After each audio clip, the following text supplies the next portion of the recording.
Buenas tardes y bienvenidos a la redacción abierta. Sigue la guerra entre Partido Popular y Vox. Desde hace ya algunas semanas hemos visto cómo la publicación de encuestas va de forma paralela con la publicación también de reportajes en algunos medios de comunicación en el que se hace muchísimo hincapié en el peligro, dicen, de fragmentar el voto en el bloque del centro-derecha. El otro día lo veíamos, el diario ABC, precisamente con la publicación de la encuesta por parte de GAT3, el señor Narciso Michavila, alertaba a los lectores de este diario, del ABC, de que votar a Vox, bueno, pues podría suponer en las provincias más pequeñas, en las circunscripciones con menos habitantes, con menos votantes, el hecho de favorecer a la izquierda, que votar a Vox pues fragmentaría el voto, no iría todo al Partido Popular, que es lo que les gustaría a los señores de GAT3 y a los señores del diario ABC, y entonces esos votos dicen que se iría a Pedro Sánchez. Hemos visto también titular columnas de opinión de la siguiente manera: votar a Vox es votar a Pedro Sánchez, tal cual. Hay una campaña, ya estamos en pre-campaña electoral y de aquí al 28 de abril, bueno, pues vamos a seguir escuchando todo este tipo de cosas. Ya aquí en este programa hemos definido a ese periodismo como periodismo asustaviejas. No tienen nada que ofrecer ni esos periodistas, ni tampoco algunos partidos políticos que estar todo el rato haciendo llamamientos al miedo. Es la campaña del miedo también que se utilizó hace 3-4 años, todos ustedes lo van a recordar perfectamente, con el que viene Podemos. Fue la campaña, Soraya Sáenz de Santamaría lo apostó todo con Mariano Rajoy a hinchar en las televisiones, en Mediaset y en A3 Media, al partido de Pablo Iglesias para que la gente del espectro del centro derecha, tuviese miedo y votase al Partido Popular, eso sí, acudiendo a los colegios electorales con una pinza en la nariz. Por aquel entonces salían un montón de casos de corrupción del Partido Popular, se destapaban prácticamente semanalmente nuevos asuntos relacionados con el caso Gürtel en Valencia, en la Comunidad de Madrid, y el hecho de votar al PP pues daba una cierta vergüenza. El PP por entonces, recordemos, está con 186 escaños, mayoría absoluta en el Congreso de los Diputados. La campaña entonces fue la campaña del miedo, que viene Podemos. Ahora se está utilizando también esta campaña del miedo. No voten a Vox porque eso va a suponer mantener a Pedro Sánchez en la Moncloa. Da igual que el pasado mes de diciembre en Andalucía Vox obtuviese 12 escaños, que fuese precisamente el que propició que por primera vez en casi 40 años el Partido Socialista se fuera de las instituciones. Este es Pablo Casado, líder del PP, candidato a la presidencia del Gobierno, arremetiendo contra Santiago Abascal, al que acusa de esconderse en las redes sociales, de no dar la cara, de no conceder entrevistas. España no se construye con estos experimentos de nuevos partidos que aguantan una legislatura, dejan todo hecho unos zorros y luego ya no son capaces de tener votos suficientes para poner coto ni al propio Sánchez. Hablo de Podemos. O aquellos partidos que no han demostrado poder gestionar nada y que de las lecciones que daban en Regeneración en cuanto hacen unas primarias e intentan fichar a tránsfugas de otros partidos, resulta que son los primeros que incumplen los códigos éticos que nos intentaban imponer a los demás. En acuerdos como el de La Rioja o en acuerdos como el del 15 nos hicieron firmar regeneración política interna cuando ellos no la cumplen. O partidos que llevan 2 meses desaparecidos. Yo no he vuelto a ver al líder de Vox, no lo he vuelto a ver, no sale. Dice que están con la táctica de Trump, solo en las redes sociales. ¿Por qué? Porque no tienen ningún proyecto que ofrecer a los españoles. Y porque en cuanto a debates, se da cuenta la gente que no sabe ni de economía, ni de sanidad, ni de educación, ni de política internacional, ni de seguridad, ni de inmigración, ni de política territorial, ni de política presupuestaria. Esto es lo que decía Pablo Casado sobre Vox, que Santiago Abascal se esconde, que no quiere aparecer en los grandes medios de comunicación, que solo emplea las redes sociales para transmitir sus mensajes. Teodoro García Egea es el secretario general del Partido Popular, también ahonda lógicamente en esta cuestión. García Egea, lo conocen todos ustedes porque fue con Pablo Casado también uno de los diputados que estuvo en el Congreso en los años en los que Rajoy y doña Soraya Sáenz de Santamaría mantenían absolutamente todas las leyes ideológicas del zapaterismo. Por eso digo que es peligroso a veces eso de apelar al voto útil, porque la gente no es tonta, la gente tiene memoria y recuerda perfectamente que estos señores, y especialmente Pablo Casado, aunque sabemos que él no comparte todo lo que pensaban Rajoy y Soraya Sáenz de Santamaría, pero él votó todo eso durante aquellos años de mayoría absoluta, 186 diputados en el Congreso. El señor Casado siempre apretaba el botón, no fue, por ejemplo, uno de esos 10 diputados díscolos que pidieron a Rajoy el cumplimiento del programa electoral, por ejemplo, en cuestiones referidas como el aborto. Eso le costó a esos 10 diputados no entrar en las siguientes listas. En el año 2015, en esas siguientes elecciones generales, fueron convenientemente purgados por doña Soraya Sáenz de Santamaría. Por eso digo que mucho ojo con apelar constantemente al voto útil, porque no siempre es una buena estrategia. Vamos a escuchar a Teodoro García Egea, que responde, por cierto, a Santiago Abascal cuando dijo aquello de que tenía a España en el corazón. Pablo Casado tiene a España en el corazón, pero también tiene al Estado en la cabeza. Pues creo que en ese sentido cualquiera que defienda la libertad, defienda el futuro de España, los impuestos bajos y el progreso, pues tiene en Pablo Casado una magnífica opción. Vox pues ha utilizado las redes sociales, que es el canal favorito que emplea el partido de Santiago Abascal, para emitir sus mensajes. Ha respondido, como no podía ser de otra manera, a estos ataques. Por un lado Pablo Casado, por otro Teodoro García Egea. Acusan por un lado a Santiago Abascal de esconderse, de no querer salir en los grandes medios de comunicación, y por otro lado le acusan de no saber nada de economía y de otras cuestiones, que tiene a España en el corazón pero no en la cabeza. Pues la cuenta oficial de Vox ha respondido al Partido Popular de la siguiente manera. Nos caes bien, Pablo Casado, pero te preferimos cuando hablas de reconquista, de proteger nuestras tradiciones y de defender la vida. Nos gustas más cuando nos copias que cuando Feijóo te pide que digas cosas malas de nosotros. Pues esta es la respuesta. Acusan a Casado de emitir estos mensajes espoleado por el señor Núñez Feijóo, por el presidente de Galicia. Casado ganó a Soraya Sáenz de Santamaría en las primarias en el PP, presumiendo de ser el PP auténtico, el PP de los valores, el PP de los años 90, el PP de José María Aznar, de Esperanza Aguirre. Incluso aludía a los años en los que el Partido Popular en el País Vasco pues presentaba una batalla de ideas, de verdad, una resistencia real al rodillo nacionalista vasco. El caso de María San Gil, de Jaime Mayor Oreja, el propio Abascal, Gregorio Ordóñez y tantos otros que desgraciadamente pues dieron su vida por luchar por la democracia y por la unidad de España en el País Vasco. Todo eso lo ha dicho Casado, es la bandera que ha estado utilizando para, en primer lugar, imponerse a Soraya Sáenz de Santamaría y, por otro, tratar de convencer a esos votantes que antes estaban en el PP y ahora están en Vox. Veremos si Casado va finalmente a convencerlos. Es que cada vez que habla, por ejemplo, del aborto, de recuperar la ley del año 85, por cierto, una ley por la que han muerto más de 1 millón de niños en nuestro país, desde el año 85 hasta el año 2009, cuando Viviane Aído aprobaba la última ley del aborto, la que sigue actualmente en nuestro país vigente, porque el PP, de los 186 escaños con mayoría absoluta, no se atrevió a derogar. Núñez Feijóo es un varón importante dentro del PP, entonces de vez en cuando, pues no solo él, sino otros varones, por ejemplo también Moreno Bonilla, que es el presidente además de Andalucía, no están tan cómodos con ese perfil conservador de Pablo Casado. Entonces todas estas cuestiones que Casado hablaba hace meses, hace semanas, el año pasado, cuando se imponía Soraya Sáenz de Santamaría, las ha dejado de lado, no van a estar dentro del programa con el que el Partido Popular va a concurrir a las próximas elecciones generales del 28 de abril. O sea que eso de hablar del PP de valores y de la batalla de ideas, yo creo que no convence absolutamente a nadie. Se está hablando y mucho desde el lunes por la noche de Narciso Michavila, que es el responsable de GAT3, el director, sociólogo. Es el que está al frente de esta empresa demoscópica. Publicaba el lunes en el diario ABC una encuesta, ya la difundimos aquí convenientemente, la comentamos. Pero más allá de difundir esa encuesta, que como prácticamente casi todas, ninguna acierta con lo que luego ocurre el día de las elecciones, Narciso Michavila hizo unas declaraciones en 13TV bastante polémicas, arremetiendo, mofándose directamente, diría yo, con los jóvenes de Cañas por España, las juventudes de Vox. De esta manera se refería a Narciso Michavila, quien por cierto no para de repetir una y otra vez que votar a Vox es fragmentar el voto del centro derecha y que eso propiciaría que Sánchez siguiera en la Moncloa. Esto decía Narciso Michavila el pasado lunes en 13TV. Escuchen.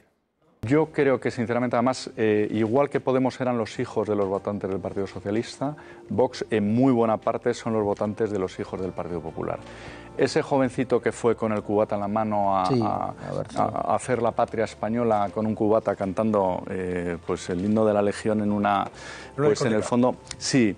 Entonces ese no va a cambiar el voto. Ese votante que digo yo, igual que estamos viendo, es que vivimos en sociedades opulentas donde tienes lo mismo un feminismo de salón que creen que luchar por los derechos, de la igualdad de la mujer es simplemente coger una pancarta o ver una serie de televisión, Las chicas del cable, una deformación histórica total. Pues hoy día hay mucho patriotismo de salón, lo ves en Twitter, ¿eh? O sea, tienes mucho tuitero ahora mismo anónimo que con banderitas de España no paran de insultarme, le digo, oye, tranquilos. Patriotismo de salón, bueno, sí. El señor Michavila, desde que realizó esas declaraciones el pasado lunes, pues es verdad que está recibiendo muchas críticas a través de las redes sociales. Yo la verdad es que nunca había visto al responsable de una empresa demoscópica hacer este tipo de valoraciones, más allá de presentar esos resultados, esa encuesta con un método científico, más allá, digo, de presentar ese sondeo, realizar este tipo de afirmaciones. Hay que recordar que el señor Michavila, precisamente por eso lo van a entender todos ustedes, es también sociólogo del Partido Popular, es el sociólogo de Pablo Casado. Realiza encuestas para el Partido Popular con asiduidad y bueno, ya vemos para quién está pidiendo el voto el señor Michavila desde el pasado lunes y no solo desde el pasado lunes, desde hace mucho más tiempo. La batalla, como digo, está en todo lo alto. De aquí al 28 de abril vamos a seguir escuchando a unos y a otros argumentos, descalificaciones para tratar de llevarse el voto. Cierto nerviosismo en el PP ante el auge de Vox, más allá de lo que digan las encuestas, porque todas ellas están otorgando al PP la segunda plaza, muy aventajando al partido de Santiago Abascal. O sea que si hacemos caso de esas encuestas, la verdad que no tendría ningún sentido ese nerviosismo que se está palpando en Génova 13.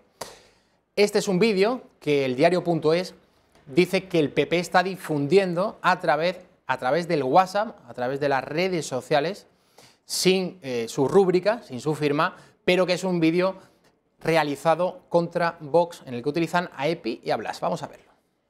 Blas, voy a votar a Vox para echar a Pedro Sánchez de la Moncloa. ¿Pero qué dices, Epi? ¿Tú no sabes cómo funciona la ley DOT? No lo sé, yo solo quiero quitarle las llaves del Falcon. Pero no te das cuenta, Epi, que si votas a Vox, estás apoyando a Sánchez y a toda la tropa de independentistas. Pues no lo entiendo, Blas. Es muy fácil, Epi. En nuestra provincia de Barrio Sésamo se necesitan 1000 votos para conseguir un escaño. Imagina que un partido constitucionalista tiene 998 votos, pero Don Pimpón y tú votasteis a Vox. Ni un partido ni otro consiguen así escaños, y todos esos votos se pierden. Si esto mismo ocurriera en muchas provincias, se perderían cientos de miles de votos y Sánchez y Begoña seguirían en el Falcon. ¡No huyas! Y aprende a votar con la cabeza utilizando la ley DOT. Porque si votas a lo loco, en vez de echar a la ocupa de la Moncloa, se comprará otro colchón y seguirá riéndole los chistes a los separatistas. Bueno, pues así están las cosas. Este vídeo, según el diario.es, lo está difundiendo el Partido Popular a través de la red social WhatsApp. Yo creo que es la principal fuente por la que se comunica, por la que se informan todos los españoles. Por el WhatsApp la verdad que llega muchísima información, en general por todas las redes sociales, también por Twitter, también por Facebook. El poder político, es verdad que en Facebook sí, y en Twitter últimamente estamos viendo mucha censura, según el perfil de cada tuitero, pero el poder político en general no puede controlar toda la información que fluye a través de las redes sociales y eso le pone muy nervioso. Luego, además, vamos a tratar la última del gobierno de Pedro Sánchez, gobierno en funciones, de crear un observatorio, una especie de organismo para controlar, dicen, esas fake news.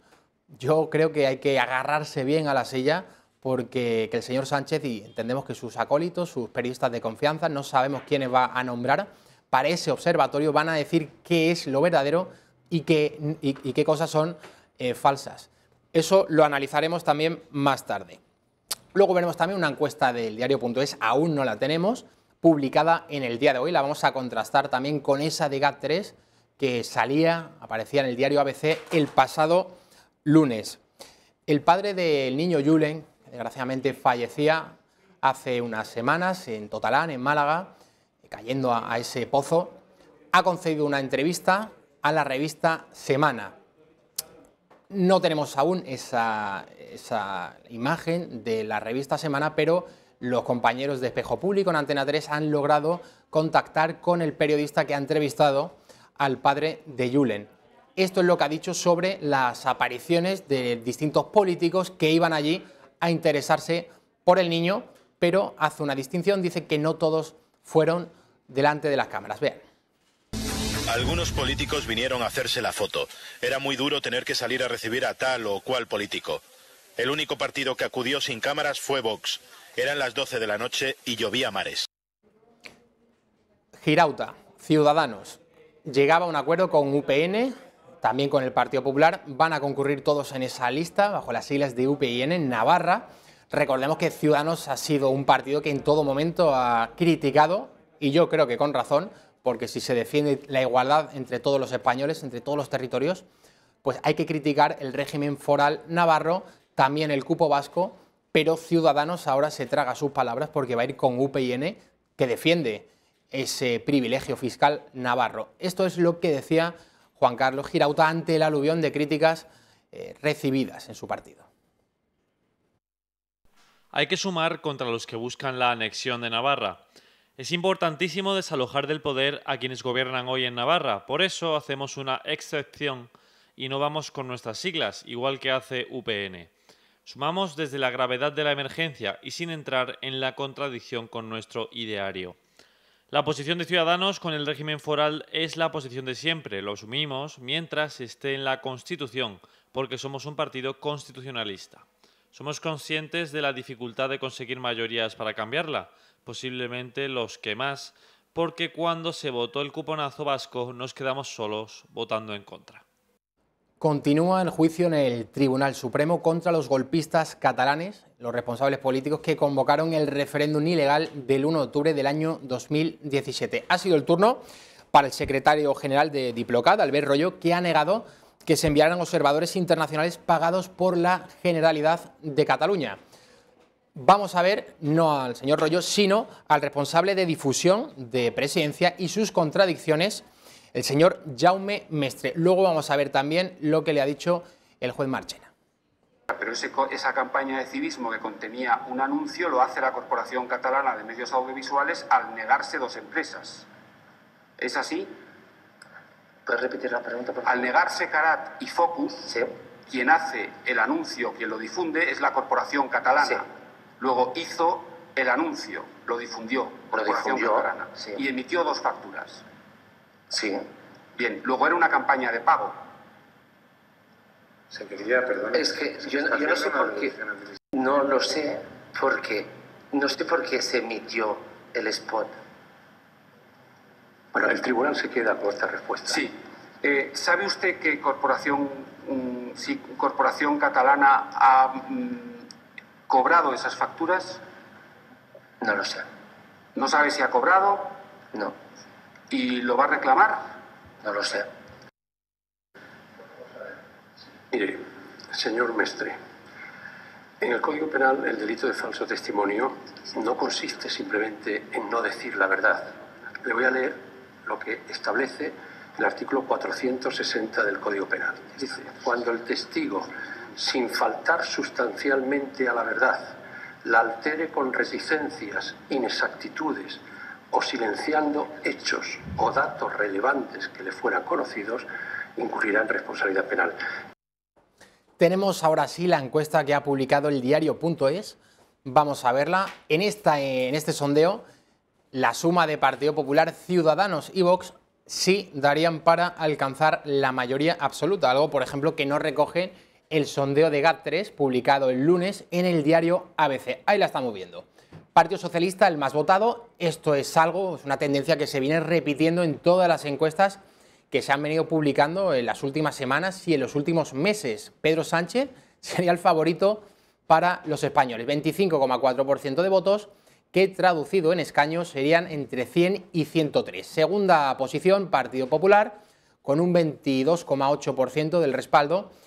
Serían entre 95 y 97 escaños. Tercera plaza, Ciudadanos, 4 puntos por debajo, casi 5 del Partido Popular, 18,1, entre 62 y 65 asientos en el Congreso de los Diputados. Cuarta plaza, Unidas Podemos, perdón, siempre ponemos Unidos, pero ya saben todos ustedes que es Unidas Podemos, 14,3% entre 42 y 45 diputados. Quinta plaza para Vox, 9,6% entre 21 y 22 escaños. La suma de Vox, Ciudadanos y PP, incluso en la horquilla que le otorga menor número de escaños, supera la mayoría absoluta, que está en 176. Esos 95 más 62 más 21 serán 178, es decir, mayoría absoluta en cualquier caso. Es curioso porque esta encuesta, este sondeo está encargado por el diario.es, que dirige Ignacio Escolar, un periódico digital, como todos ustedes saben, de izquierda,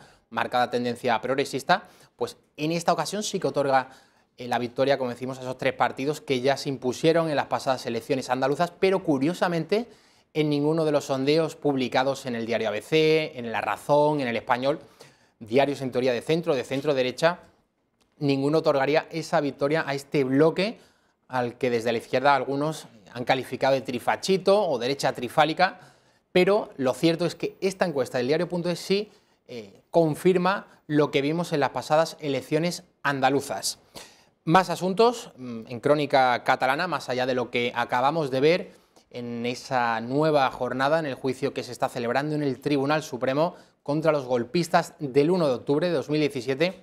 Muchas críticas a Elsa Artadi, la portavoz del Gobierno regional de Cataluña, por una comparación sin duda desafortunada con Ana Frank. Vamos a ver el tuit de la señora Elsa Artadi.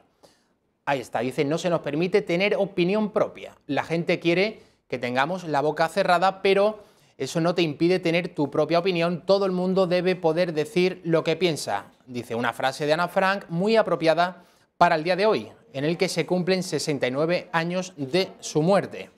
Bueno, pues este comentario no ha gustado nada a la comunidad judía en Cataluña, lógicamente.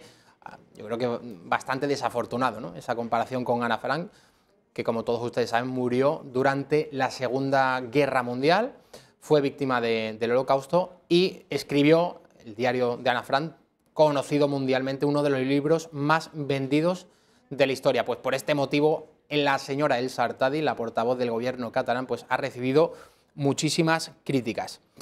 A la vuelta de la publicidad va a estar con nosotros Ichu Díaz, que es escritor, que es periodista. Ha publicado un libro, una historia sentimental del pop español. El título es Nos vimos en los bares, a ver si podemos verlo. Una historia de un resumen del auge del pop español en los años 80, publicado por la editorial Homo Legends. Estará con nosotros Ichu Díaz, que es un gran amante y un gran experto en todo lo relacionado con la música española, pop, pero también rock. El libro es bastante recomendable, se lo recomendamos a todos ustedes. Está escrito con un estilo muy ameno y además de hacer un repaso por los principales grupos de la movida, del pop español de esos años 80, cuenta muchísimas anécdotas y también algunas vividas en primera persona, algo muy, muy recomendable. Nos vamos a la publicidad y a la vuelta ya estará con nosotros Ichu Díaz. Una de las cosas más impresionantes que han pasado en España en los últimos años es que de repente los españoles hemos descubierto que somos españoles. Es una cosa fantástica. Bueno, bienvenida sea. Y una magnífica forma de celebrar eso son nuestras constituciones. Las 7 constituciones que durante los siglos XIX y XX han sabido expresar el alma de una sociedad, la sociedad española, en diferentes momentos. Esto es lo que les ofrecemos hoy. Un álbum precioso de Teófilo Ediciones, unas ediciones cuidadísimas y además un texto de interpretación de todas ellas. No deje pasar la ocasión de adquirir esta edición. Es un regalo formidable, además de muy bonito, con ese gran óleo del juramento de las Cortes de Cádiz en el frontispicio. Precio, 99 euros. Son 99 euros sin los gastos de envío. ¿Cuáles son los gastos de envío? Para la península, 5 euros. Para Baleares, 10 euros. Y para Canarias, Ceuta y Melilla, 15 euros. Usted lo pide y en 48 horas máximo lo recibe. El pago hay que realizarlo contra reembolso, a la antigua, en efectivo, a la entrega del paquete, que es el mejor modo de asegurar que usted recibe esta auténtica pieza de orfebrería editorial. ¿Dónde pedirlo? En el teléfono 91-616-2464 o en el correo electrónico club@intereconomia.eu.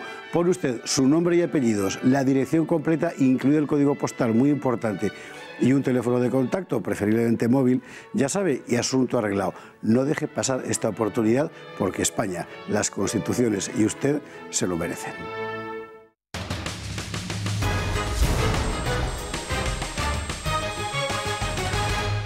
6:27 de la tarde, seguimos en la redacción abierta.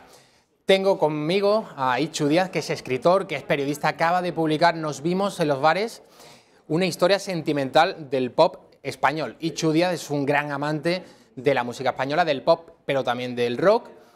Creo, si no me equivoco, ahora me corregirá, que incluso tuvo un grupo, conoce y conoció muy bien todo lo que se cocían dentro de esos bares, la movida madrileña. Bueno, yo creo que ya era más bien la posmovida, y todo lo que, en fin, se presentaba en los bares. Le vamos a preguntar también cómo han cambiado los bares, la música que antes se podía encontrar en directo y otro tipo de cuestiones. Ya tenemos a Ichu Díaz con nosotros. Don Ichu Díaz, muy bienvenido. Muy bien hallado. Bueno, lo dije antes de la publicidad, es un libro que ha editado Homo Legends. Me ha llamado mucho la atención, por cierto, que aparece en la contraportada, Ichu, un montón de reseñas, bueno, de gente como Loquillo, Álvaro Urquijo, Javi Nieves y la propia Eva Amaral. Dice Amaral, por cierto, de la misma manera que es difícil concebir los bares sin música, cuesta imaginar un recorrido por la historia del pop español sin la certera mirada de Ichu Díaz. Es un honor, como te puedes imaginar, para mí, poder contar en la contraportada del libro con palabras de gente a la que además admiro. Cada uno de ellos representa un estilo y quizá una época distinta. Amaral, el pop más reciente, ¿no? Loquillo, pues el rock, ¿no? La figura del rock inmortal. Álvaro Urquijo, Los Secretos, porque te voy a contar. Y Javi Nieves, para mí, la radio musical, ¿no? Entonces, creo que los cuatro, si alguien tenía que decir o explicarle a otra gente por qué yo hacía un libro de música después de tantos años más o menos alejado del periodismo musical, pues eran los cuatro perfectos, ¿no? Y me hizo mucha ilusión no solo que aceptasen, sino que realmente les gustase mi trabajo y que lo recomendasen de esta manera tan generosa, ¿no? Ichu, ¿tú cómo llegas al pop? Entiendo que, bueno, como casi todo el mundo, en el sentido de ser un aficionado a la música, de ir poco a poco metiéndote en el mundo de la noche, esa música en directo que seguramente hoy se haya perdido un poco, ¿no? Hombre, la música, yo creo que la música es importante para todos, ¿no? Pero sí que es verdad que mi llegada al pop, sobre todo al pop de los 80, es como le ha pasado a mucha gente de mi generación a través de mis hermanos mayores, ¿no? Yo voy recuperando y haciéndome con toda la música que ellos escuchaban y llegué a tener un conocimiento muy profundo de los grupos de los 80 a través de esa herencia, digamos, familiar. Luego, más tarde, ya siendo un amante del pop español, sobre todo ochentero, pero también del comienzo de los 90, ¿no? Bueno, me fui metiendo poco a poco en el periodismo musical. Y previamente, como has comentado antes, tuve un grupo de música con el que también me lo pasé muy bien, con Los Elegidos. Los Elegidos. Un montón de conciertos donde fundamentalmente hacíamos versiones de pop español de los 80, canciones de Los Secretos y tal. También teníamos algunos temas propios. Fue una etapa muy divertida. Y ambas cosas nacieron en un bar. Ambas cosas nacieron en el Café Ópera Prima de La Coruña, que lleva mucho tiempo cerrado, que este año celebrará su aniversario y volverá a reunir por primera vez a todo el magma cultural coruñés musical que nació en aquel bar, ¿no? De allí nació primeramente una asociación cultural dedicada a la música. Después empezamos a hacer recitales de poesía, así fuimos conociendo cada vez más gente, empezamos a hacer conciertos, montamos el grupo de música Los Elegidos y finalmente montamos Popes 80, que es la revista que fundó en el año 2000, que celebra muy prontito el 20 aniversario y que es la razón de que yo me dedicase durante los siguientes 10-12 años casi en exclusiva al periodismo musical, ¿no? Ichu, has dicho que el grupo que montáis, Los Elegidos, Los Secretos fue una inspiración. Tocabais muchos temas de ellos. Sí, nosotros nacimos precisamente para homenajear a Enrique Urquijo. Nuestro primer concierto fue un homenaje a Enrique. Esa va a ser la pregunta. ¿Qué ha supuesto la figura de Enrique Urquijo, no solo para vosotros, digo, sino sobre todo para el pop español? Vamos a ver, la muerte de Enrique Urquijo, y lo cuento en el libro, nos impactó a todos muchísimo, ¿no? Nos impactó de una manera trascendental para el futuro de la música española. Es cierto que antes habían muerto figuras representativas importantes, había muerto Pepe Risi, había muerto Antonio Flores, pero la de Enrique ocurrió algo, ¿no? Yo cuento en el libro que es curioso, pero he ido hablando, preguntando durante todos estos años y siempre me sorprende que todo el mundo sabe exactamente dónde estaba y qué estaba haciendo cuando recibió la noticia de la muerte de Enrique. Eso pasa con muy poquita gente. Yo, desde luego, me acuerdo, vamos, me vienen a la cabeza dos personas con las que me ha pasado eso en dos ámbitos muy diferentes, el musical y el periodístico, que son Enrique Urquijo y Antonio Herrero. Es decir, son las dos personas que todo el mundo sabe dónde estaba y qué si no me falla la memoria, Ichu, Herrero muere en el año 98 y Urquijo en el 99. En el 99, exactamente. Prácticamente un año después. Sí, un año después. Por cierto, que además era un gran aficionado a la música, era un gran... Antonio le encantaba, si no recuerdo mal, Ella baila sola, entre otros grupos, y fue de los primeros en hablar de ellos. Y precisamente en el libro también dedico un tiempo a hablar de Ella baila sola, por un hallazgo que me sorprendió mucho, y es que me contaron su fascinación por Enrique Urquijo, y lo que todavía es más divertido por las diferencias que podría pensarse que hay musicalmente. Y es que a Enrique le encantaba Ella baila sola, ¿no? Y que así se lo contó a Marta en una conversación de camerino, ¿no?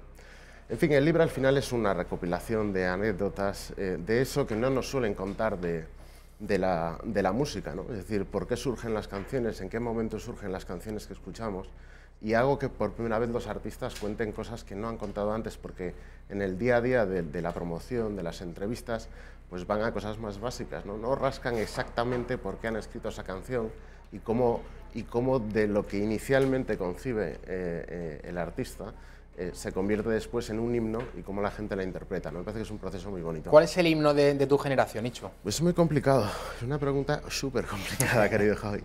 Mira, vamos a ver, hablo mucho en el libro de modestia aparte. Primero porque son buenos amigos y sobre todo porque fue uno de los primeros grupos con los que yo me enganché mucho, ¿no? Aparte de Los Limones, por supuesto, pero en fin, y de Los Secretos, ¿no? Pero es que Modestia tiene a uno de los grandes compositores, tuvo a uno de los grandes compositores y aún trabajan a veces, que es Javier Portugués, Portu, buen amigo también, autor y voz de Ojos de Hielo y algunas de las canciones más maravillosas. Cuando Modestia regresó, pues a la vuelta del siglo, Javi Portugués no se sumó al regreso, pero sí estuvo en algunos momentos puntuales, en el concierto especial, tal. Y Fernando, el vocalista de Modestia, le encargó algunas canciones. Y te cuento esto porque en una ocasión le pidió que hiciera un himno a la generación. Y entonces escribió Mi Generación. Es una canción fabulosa, sí, que luego Fernando supo llevar a una cosa estupenda para pinchar, para bailar y para gritar. Y es que ahí está un poco todo, ¿no? Salen los Nacha Pop, sí, sale Mamá, en fin. Y luego, claro, no puedo evitar... ¿Dónde estabais en la primavera del 86? Exactamente. No puedo evitar recordar también, como otro de los himnos que resume mejor la música española, la canción con la que estamos presentando este libro, que es Cientos de bares, una canción de Los Limones, que Santi hizo para resumir la historia de Los Limones en 3 minutos, pero lo que le salió realmente es la historia de toda una generación de la música española, ¿no? También sale mencionado Antonio Vega, también sale mencionado Enrique, y es una canción preciosa que además resume la vida artística con una frase que me encanta, ¿no? Que dice cómo viven los músicos, o en este caso cómo ha vivido la vida Santi Santos de Los Limones, pues con un poema entre los labios, ¿no? Parece una expresión fantástica. Ichu, una noche paseando por Malasaña, un amigo me hablaba, un amigo mayor que yo, de Lady Pepa, un bar que yo no conocí, yo creo que ya está cerrado. Sí. Y también me enseñó el portal en el que desgraciadamente se encontraron muerto a Enrique Urquijo. Sí. Volviendo a la figura de Enrique Urquijo, es inevitable hablar de lo que supuso también para esa generación joven en los años 80, finales de los 80, también en los 90, el tema de la droga. Sí, yo en el libro de todas maneras intento recuperar o hacer justicia a la imagen de Enrique. a Enrique la historia que se ha contado, o cómo se ha resumido la vida de Enrique, o cómo se dio la noticia de su muerte, es terriblemente injusta, ¿no? O sea, primero no responde a la personalidad de Enrique y no resume la vida de Enrique. Es decir, Enrique en el momento en el que muere estaba completamente rehabilitado en todos los aspectos de su vida. Había sacado el disco más luminoso de Los Secretos, el más positivo, que es el de Pero a tu lado, ¿no? Pero una canción de redención, absolutamente. Y estaba en un momento fantástico también con Enrique Urquijo y Los Problemas. Entonces es verdad que era necesario que alguien contase lo que estaba defendiendo solo en solitario la familia, ¿no? Y yo es lo que he intentado, ¿no? Contar la verdadera historia de Enrique. Ni era una persona triste, ni era una persona terrorífica, ni era una persona maldita, era una persona con una sensibilidad tremenda, que se enfrentó, como mucha gente de su generación, a una cárcel, ¿no? Y que luchó toda su vida por salir de ella, ¿no?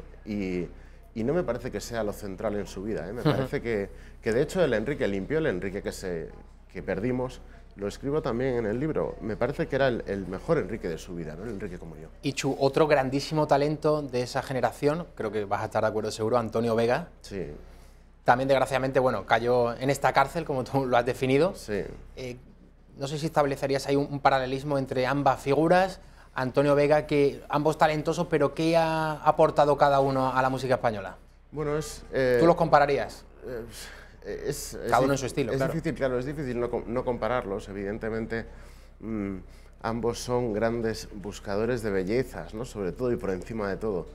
Pero me parece que Antonio tiene una vertiente intelectual más sofisticada que la de Enrique, que está más cercano al pop, ¿no? En realidad, Antonio obviamente lo embarcamos en el pop, entre otras razones porque ha escrito alguno de los himnos, La chica de ayer, en fin, cosas que no pueden, que explican la razón de ser del pop español. Pero Antonio tiene una vertiente que mucha gente desconoce y que yo trato de poner de manifiesto también, muy filosófica en sus letras, son mucho más complicadas. Y bueno, creo que cada uno aportó probablemente los dos grandes pilares del pop español, ¿no? Obviamente en el terreno rock, el tercer pilar quizás sería Loquillo, ¿no? Y Chuck, el título es Nos vimos en los bares. Yo te iba a preguntar ahora cómo han cambiado los bares, más allá del hecho, por ejemplo, anecdótico, de que antes sí que se podía fumar dentro, ahora no se puede fumar, pero relacionado con la música, sí. Antes había más música en directo, era mucho más fácil encontrar un bar en el que se pudiese escuchar a un artista de primera fila. Hablamos de Urquijo, de Antonio Vega o de otros grupos, por ejemplo, Los Limones. Yo creo que los bares están vivos, afortunadamente para los que nos gusta la música. ¿No eres de los puristas que ahora dice que ya el tema de los bares está todo perdido? No, y afortunadamente para los que nos dedicamos al periodismo también, ¿no? Los bares son fuentes de historias siempre, ¿no? Y yo encuentro, me parece que España es imposible de entender sin los bares, culturalmente, ¿no? Y socialmente. Y en el aspecto musical, la canción a la que antes hacía referencia, que hemos utilizado para el book trailer del libro, que es Cientos de bares, fíjate que cuando a Santi le dicen que resuma la historia de Los Limones en una canción, la llama Cientos de bares. El estribillo dice cientos de bares, cientos de canciones, cientos de limones. Es que es imposible desligar el bar de la música, ¿no? Yo creo que siguen vivos, sigue habiendo muy buena música en directo. Y Chu, antes de despedirte me vas a permitir que lea lo que te ha dedicado Loquillo, que aparece en la contraportada de este libro de Nos vimos en los bares. Dice así: Heraldo, defensor del rock y el pop español, tiene la virtud de ser erudito en el tema y a la vez no perder la inocencia del fan. Nunca ha pecado ni de sectario ni de pedante. Su voz se ha levantado frente a aquellos que han subestimado a los artistas nacionales. Y en más de una ocasión ha sabido trasladar su cariño en forma de reportajes o artículos que han levantado la moral a más de uno en plena travesía del desierto.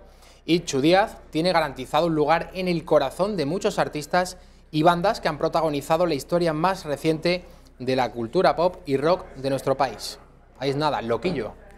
Bueno, Loquillo es una persona muy generosa y a mí esas palabras, aparte del orgullo de publicarlas, me emocionaron mucho cuando las leí, porque que lo diga él, que es una verdadera leyenda, y aunque yo no creo que sea cierto todo lo que dice de mí, se lo agradezco muchísimo, muchísimo. Pues sí, Chu Díaz, muchísimas gracias por estar con nosotros en la Reacción Abierta. Volvemos a recomendar el libro Nos vimos en los bares, una historia sentimental del pop español. Ahí lo están viendo, editorial Homo Legends, o Homo Legends, se puede decir de las dos maneras. Ichu Díaz, muchísimas gracias. Muchas gracias, hasta otra.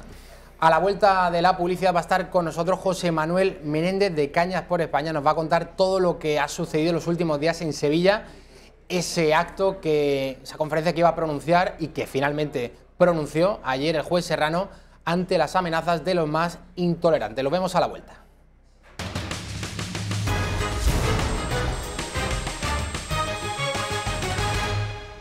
Seguimos en la redacción abierta, 7 menos cuarto de la tarde. Se incorpora José Manuel Menéndez, que es el coordinador de Cañas por España. Muy bienvenido. ¿Qué tal, Javier? Bueno, el motivo no es otro que los muchísimos ataques que está recibiendo Vox, no solamente las principales figuras del partido, Abascal, Ortega, Rocío Monasterio, Iván, Alicia Rubio, etcétera, etcétera.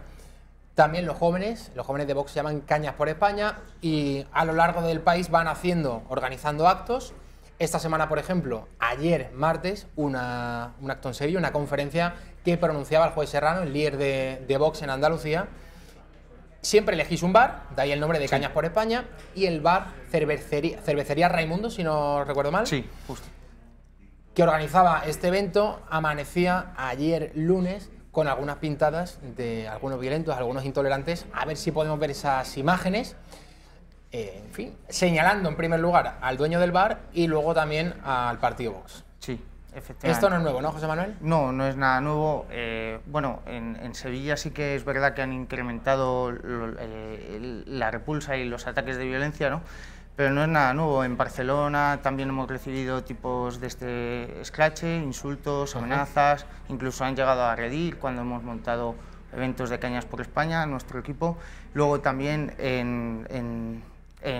tuvimos un acto en Villalba. Estas son las imágenes, esas pintadas ante la fachada de la cervecería Raimundo de Sevilla, donde ayer martes a las 8:30 acogían esa conferencia del juez Serrano. Sí, también habían muchos más lemas, ¿no? También es curioso porque, según he estado hablando con el coordinador de allí, de Cañas por España en Sevilla, también estas aparecieron pintadas muy cerca también de una iglesia, unos días antes, etcétera, ¿no? Y bueno, el tema es que por la mañana nos encontramos estas pintadas. El dueño de la cervecería Raimundo, un valiente a quien le agradecemos que nos haya prestado por segunda vez el local para organizar este encuentro, pues avisó de que habían existido estas pintadas y directamente nuestro grupo y equipo de voluntarios de allí de Sevilla lo primero que decidió fue ir a borrarlas y ofrecerse al dueño del bar para limpiarlas, y así hicimos, las limpiamos. Y esta mañana pues Vox ha presentado ya una denuncia en Sevilla y también el dueño del bar. A pesar de las pintadas y a pesar de las amenazas, nosotros hemos seguido adelante. Este es el acto de anoche, donde se llenó, hubo más de 200 personas y creo que fue todo un éxito. Y se ha demostrado, bueno, pues que no nos van a amedrentar, no nos van a detener sus amenazas y que vamos a seguir adelante y vamos a seguir haciendo historia. Yo creo que es conveniente que recordemos lo que decía el señor Pablo Iglesias el 2 de diciembre de 2018, es decir, la noche electoral, las elecciones andaluzas, en las que Vox cosechó 12 diputados. Pablo Iglesias y su partido se caían, Adelante Andalucía obtuvo 17 escaños, bajó el número de votos y el señor Iglesias en aquella noche hablaba de convocar una alerta antifascista. Lo hacía muy enfadado, señalando a Vox. Esto ya lo hemos visto en las últimas décadas, lo que sucedía en el País Vasco, unos señalaban y otros apretaban el gatillo. De momento no tenemos que lamentar nada serio en el sentido, algunas agresiones a baja escala ya hemos tenido, han sufrido en el partido de Vox, pero no hasta el punto, como digo, de lo que ocurría en el País Vasco. Vamos a recuperar esas declaraciones de Pablo Iglesias en la noche electoral del 2 de diciembre de 2018, llamando a ese cordón sanitario alerta antifascista contra Vox. Vean.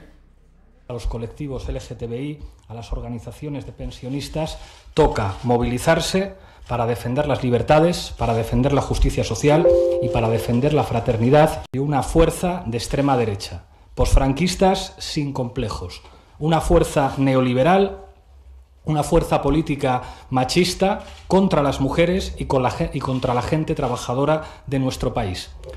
La irrupción de esta fuerza de extrema derecha se explica, y esto lo venimos diciendo desde hace mucho tiempo, por los discursos del Partido Popular y Vox. Estamos dispuestos a construir juntos y juntas un dique frente al avance de la extrema derecha.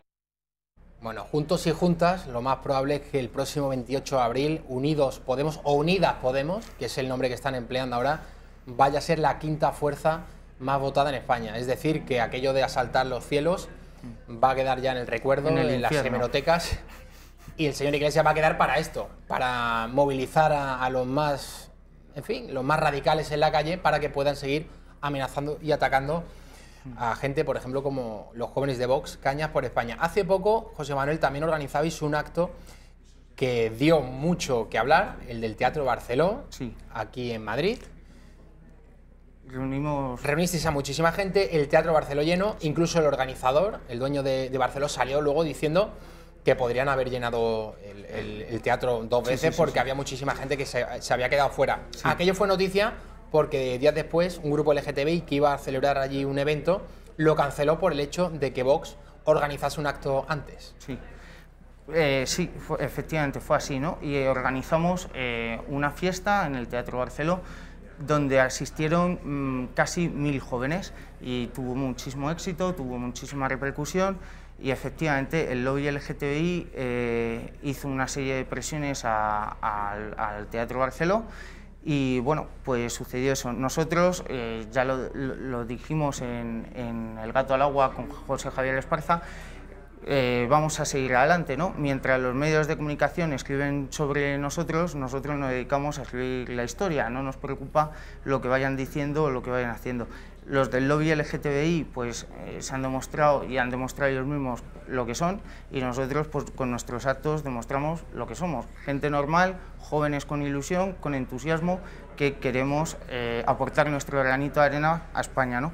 Y bueno, respecto a las declaraciones de Pablo Iglesias y ese llamado a este tipo de coacciones y pintadas y amenazas que nos han hecho como en Sevilla, pues nosotros lo que decimos es que no nos van a detener, vamos a seguir adelante, vamos a seguir organizando eventos, más actos, como hasta ahora hemos hecho, y vamos a seguir escribiendo la historia de España, ¿no? Es normal que estén preocupados porque vamos a salir en estas elecciones a ganar y hay posibilidades y bueno, pues es normal.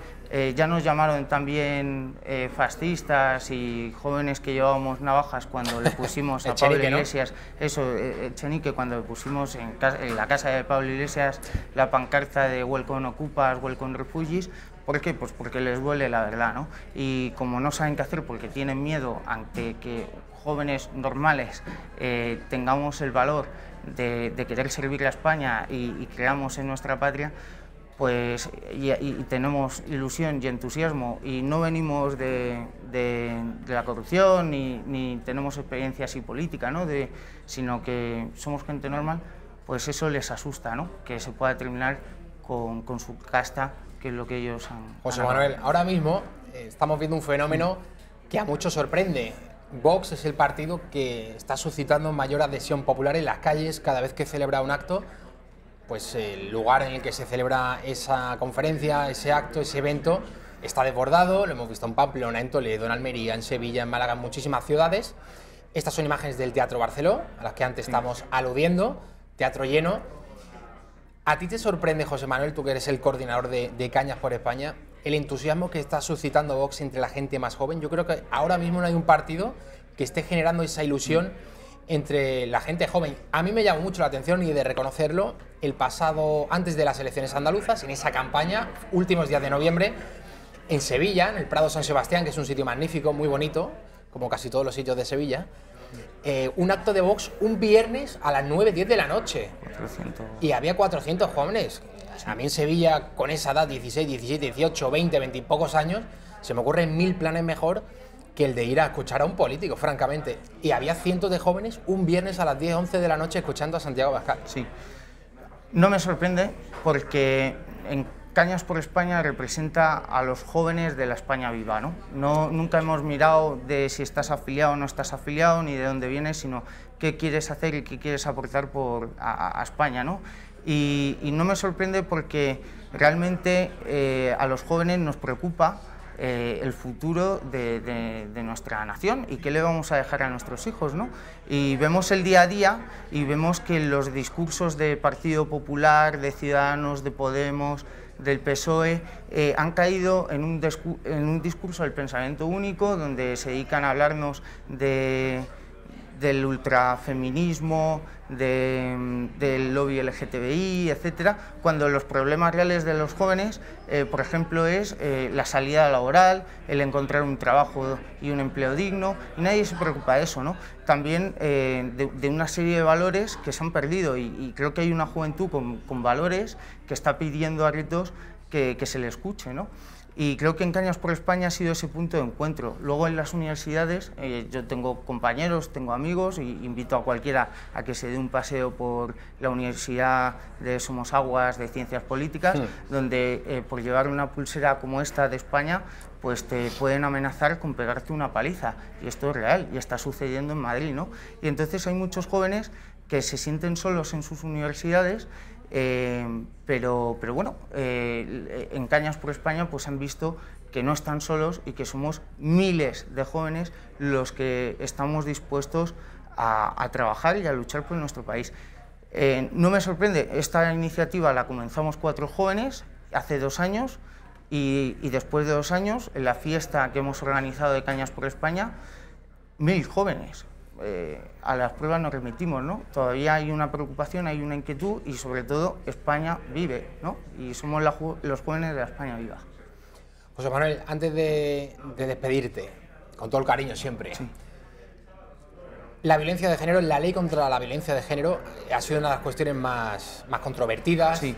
La batalla de las ideas que está dando Vox, pues en este asunto está solo, es el único partido que quiere derogar la ley contra la violencia de género. Rocío Monasterio estuvo la semana pasada en la cadena SER, en el programa Hoy por Hoy, y dijo que si un hombre llamaba al 016 no era atendido. Un hombre que recibiese malos tratos, pues al llamar en ese número, pues no atendían a los hombres, solo atendían a las mujeres.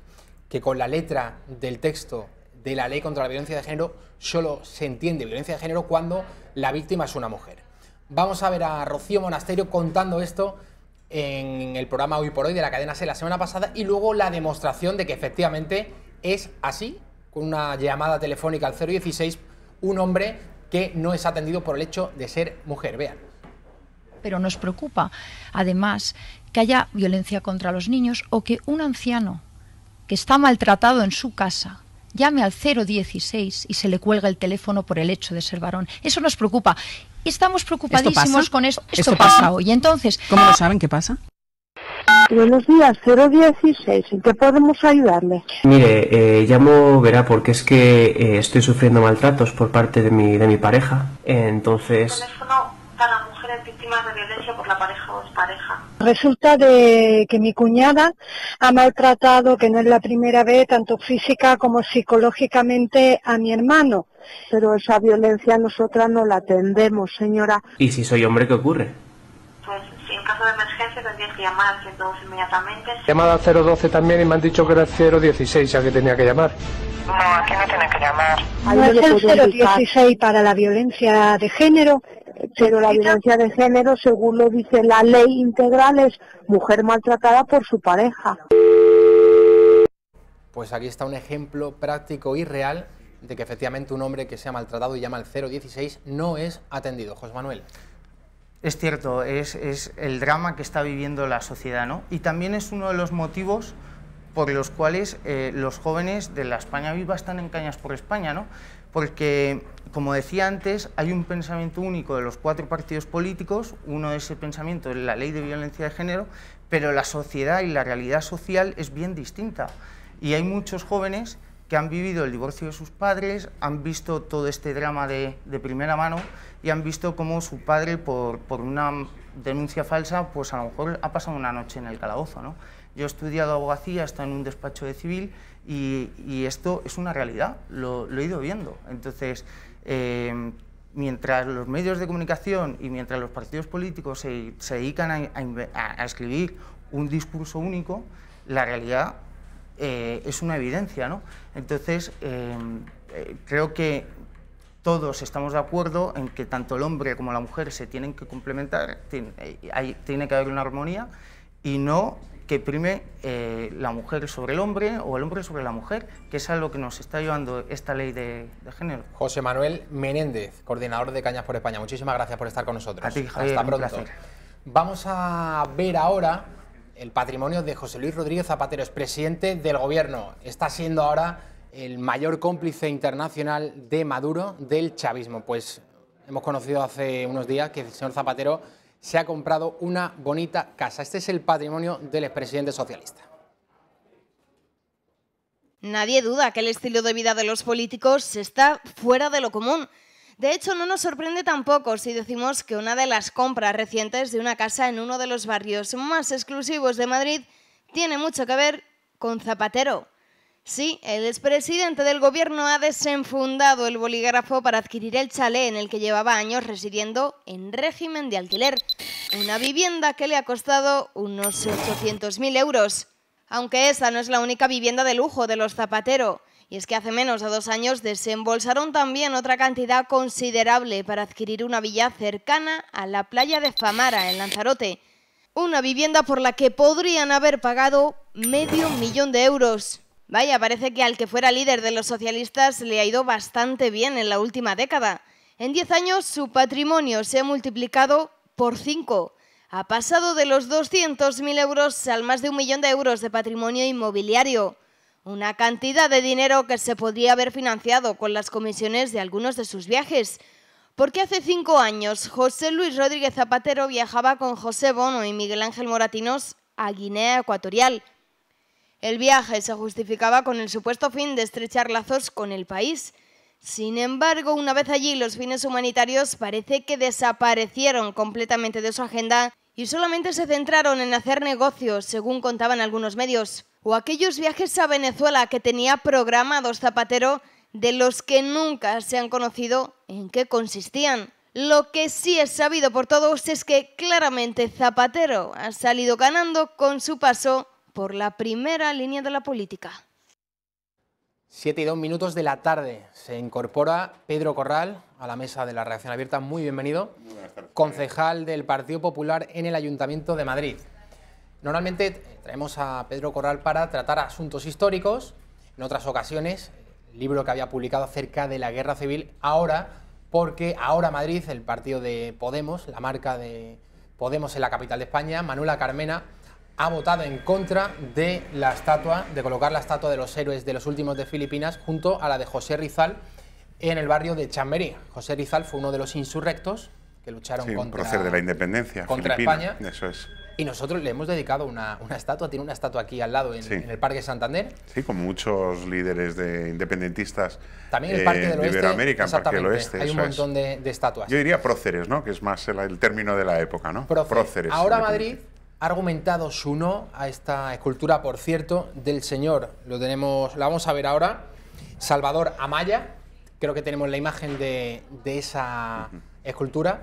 Votó que no, argumentando que se trataba de un ejército colonialista. Esta es la estatua que, en teoría... Eso es. Este es el teniente Saturnino Martín Cerezo, que es el jefe del destacamento de Valer después del fallecimiento del capitán de las Morenas y del teniente Zayas. Es el que se hace cargo del destacamento. Sabes que sobrevivieron al final 33 españoles. 35, 60 eran 60 al principio.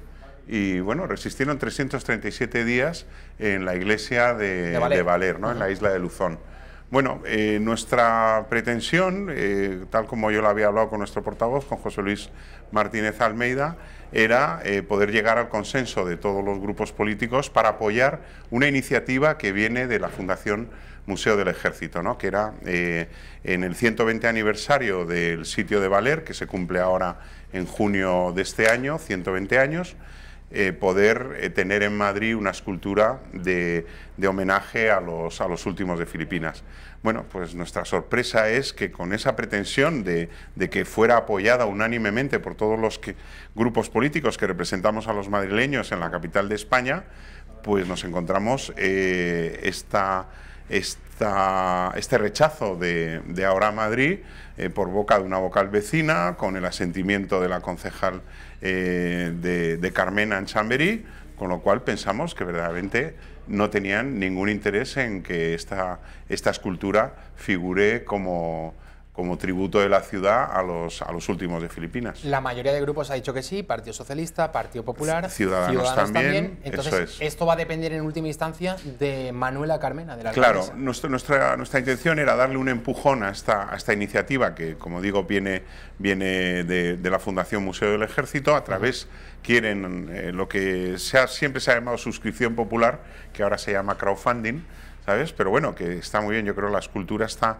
el coste serían unos 70.000 euros y bueno, a la vez que se hacía esta acuestación, se estaba ya hablando con el ayuntamiento para buscar un espacio, ¿no? Porque es el ayuntamiento el que no solo debe elegir el espacio por las condiciones técnicas del mismo, sino también es el que recepciona la escultura, que pasa a ser patrimonio municipal.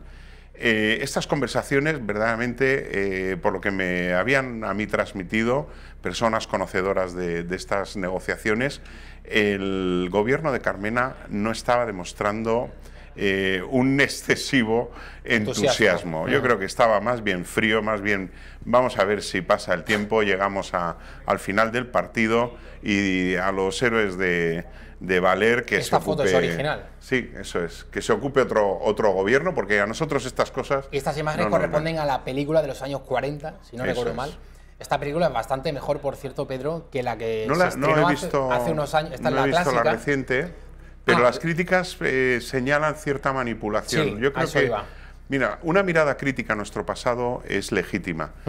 Yo creo, bueno, y yo también investigo en el pasado, en los documentos, en los archivos, y una mirada crítica yo creo que es muy sana. Lo que no se entiende es la falsificación, la manipulación y la mentira directa sobre nuestro pasado. Y aquí, por lo visto, en esta película, que no debo recordar, que no la he visto, reitero que no la he visto, pero en las críticas sí que aparecen críticas de personajes inventados, de rasgos psicopáticos. Frases increíbles, frases muy complicadas de creer. Sí, ¿no? Bueno, es que no existió un psicópata en el destacamento de Valer, nadie lo recoge, ¿no? Ni las memorias, ni el libro del propio Martín Cerezo, ni nadie habría hablado. Este momento, Pedro, yo creo que es precioso cuando los tagalos hacen un pasillo, un homenaje.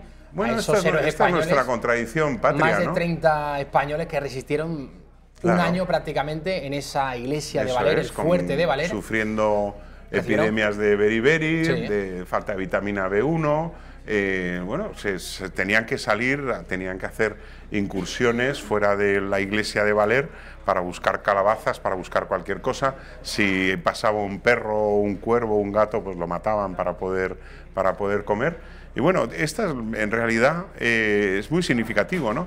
Que fuera rinden homenaje a nuestros héroes, y aquí hay una parte de los españoles y también de algún partido político, de algunos partidos políticos que la desprecian, ¿no? Yo creo que es bastante triste. Parece los peores enemigos de nosotros mismos, de nuestra historia, y verdaderamente tenemos toda la legitimidad para recuperar el orgullo sobre nuestro pasado. Es que una nación sin pasado es una nación sin futuro, ¿no? Y bueno, yo me he acordado hoy de... Alguien me decía en Twitter, pues anda que es importante para la actualidad española esto. Pues claro que es importante. Hay una frase que decía Azaña: el Museo del Prado es lo más importante de España. Mucho más importante que la monarquía y la república juntas. ¿Por qué? Pues porque es la cultura española, porque es un legado de civilización que hemos recibido y del que podemos sentirnos, como digo, legítimamente orgullosos, sin dejar de lado que pueda haber, por supuesto, páginas oscuras o menos luminosas que otras, pero verdaderamente tenemos derecho, como cualquier nación, como hace cualquier nación normal, ¿verdad?, a sentirse orgulloso de su historia, de los personajes que han ido construyendo la nación a lo largo de los siglos. Bueno, pues eso es lo que pretendía el Partido Popular sencillamente con esta proposición, ¿no? Apoyar al ejército como una manera de reconocer una vez más los valores del ejército español, perpetuados a través de los siglos, ¿verdad? Esta entrega, esta dedicación, este sacrificio, que verdaderamente es lo que hoy nuestros militares están llevando a las misiones internacionales de paz. Están llevando a Somalia, están llevando a Líbano, están llevando a Irak. Verdaderamente, decir que no, es que ustedes quieren recordar y homenajear a un ejército colonial.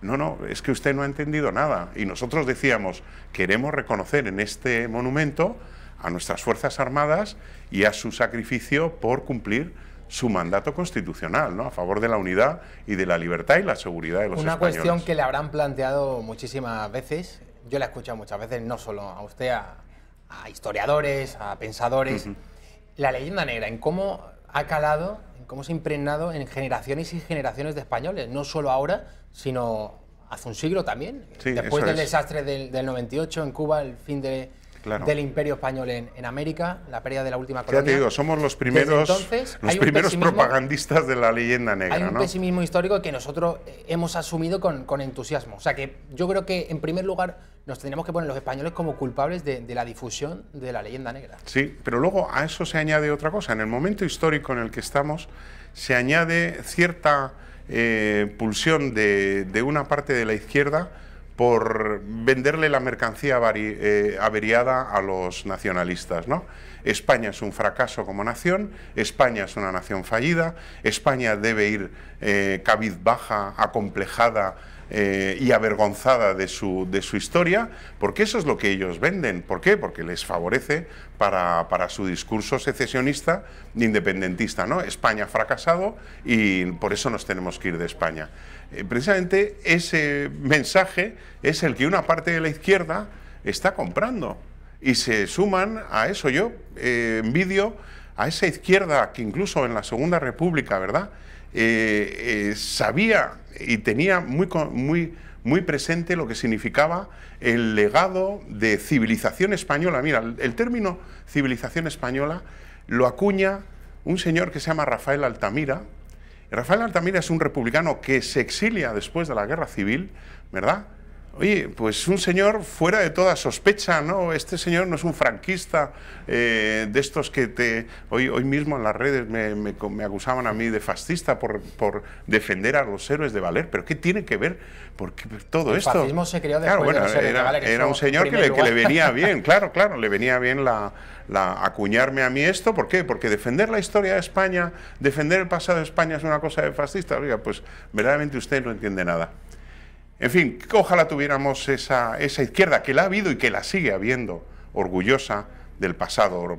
Miren, pueden quitar la calle de Antonio Machado en Cataluña, si quieren, pero miren, lo que no van a quitar es la memoria de Antonio Machado, de todos los que amamos nuestra lengua, los que amamos nuestra literatura y nuestra poesía. Bueno, en esas estamos. Esta es una batalla cultural, Javier, y yo animo a la gente, como está pasando ahora mismo en redes con la cuestión de los héroes de Valer, ¿no? Hay muchísima gente que está saliendo, verdaderamente, y yo ya no les pongo ni partido, ni etiqueta, ni izquierdas, ni derechas. Son españoles que se sienten legítimamente orgullosos de poder reconocer esta página a estas personas que son, no lo olvidemos, Javier, gente del pueblo. Pero ¿cómo la izquierda puede rechazar un monumento a gente del pueblo que, oye, ¿por qué no pudo pagarse la exención del servicio militar, ¿verdad?, que existía en esa época? Eran los que iban a las guerras en Cuba, en Filipinas, en África. Eso, por cierto, sí era vergonzoso. Oye, pues no solo eso, no pudieron pagarse, no, es que cuando les tocó cumplir con su deber, lo cumplieron de manera absolutamente admirable, que ha quedado una página imborrable de nuestra historia. Pedro Corral, muchísimas gracias por estar con nosotros. Nos vamos a la publicidad. A la vuelta, Laura Fábregas, periodista de Crónica Global, va a estar con nosotros para analizar la actualidad catalana. Hoy vence el plazo. La Junta Electoral ha instado al señor Torra, el presidente de la Generalidad, a quitar lazos amarillos y propaganda separatista de los edificios públicos. Lo vemos a la vuelta.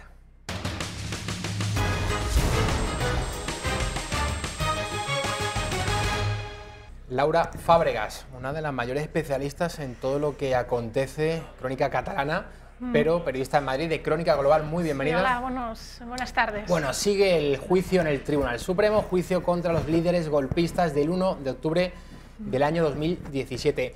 El turno de Albert Royo, que era el secretario general de Diplocat, ha negado que se enviasen observadores internacionales pagados por la Generalitat de Cataluña.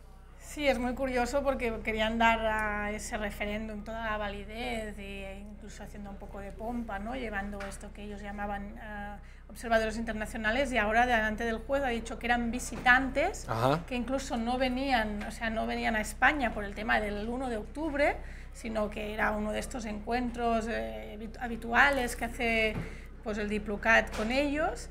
O sea, ha sacado cualquier tipo de responsabilidad.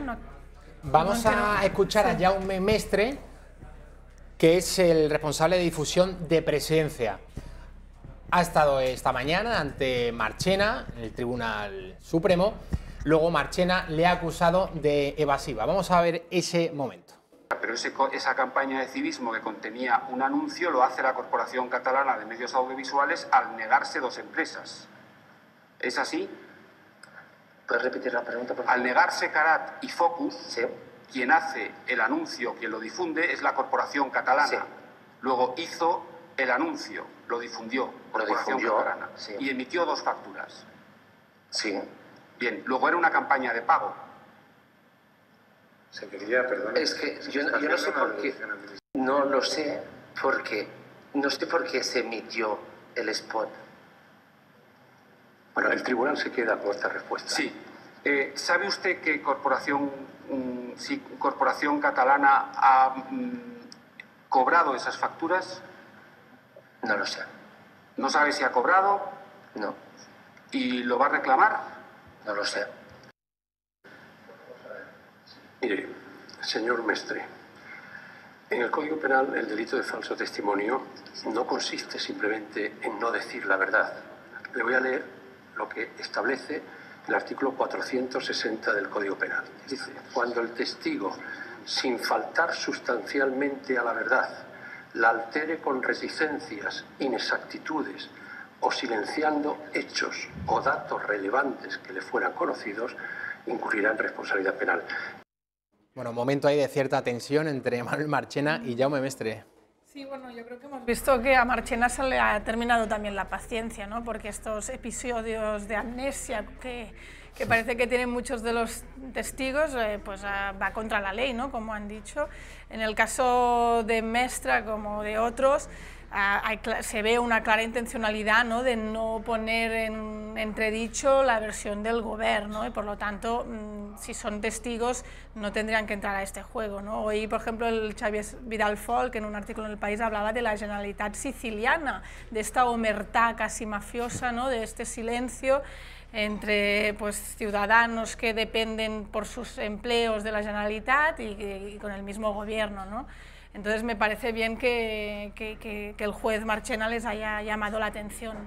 Hoy Laura vence el plazo que le otorgaba la Junta Electoral al señor Torra, presidente catalán, para que retire los lazos amarillos, toda la propaganda secesionista, separatista de los edificios públicos. Vamos a ver a la ministra en funciones de Justicia, Dolores Delgado, hablando de incluso la posibilidad de sancionar a la Generalitat Catalana. Vamos a verlo. Es que no sé en qué consiste la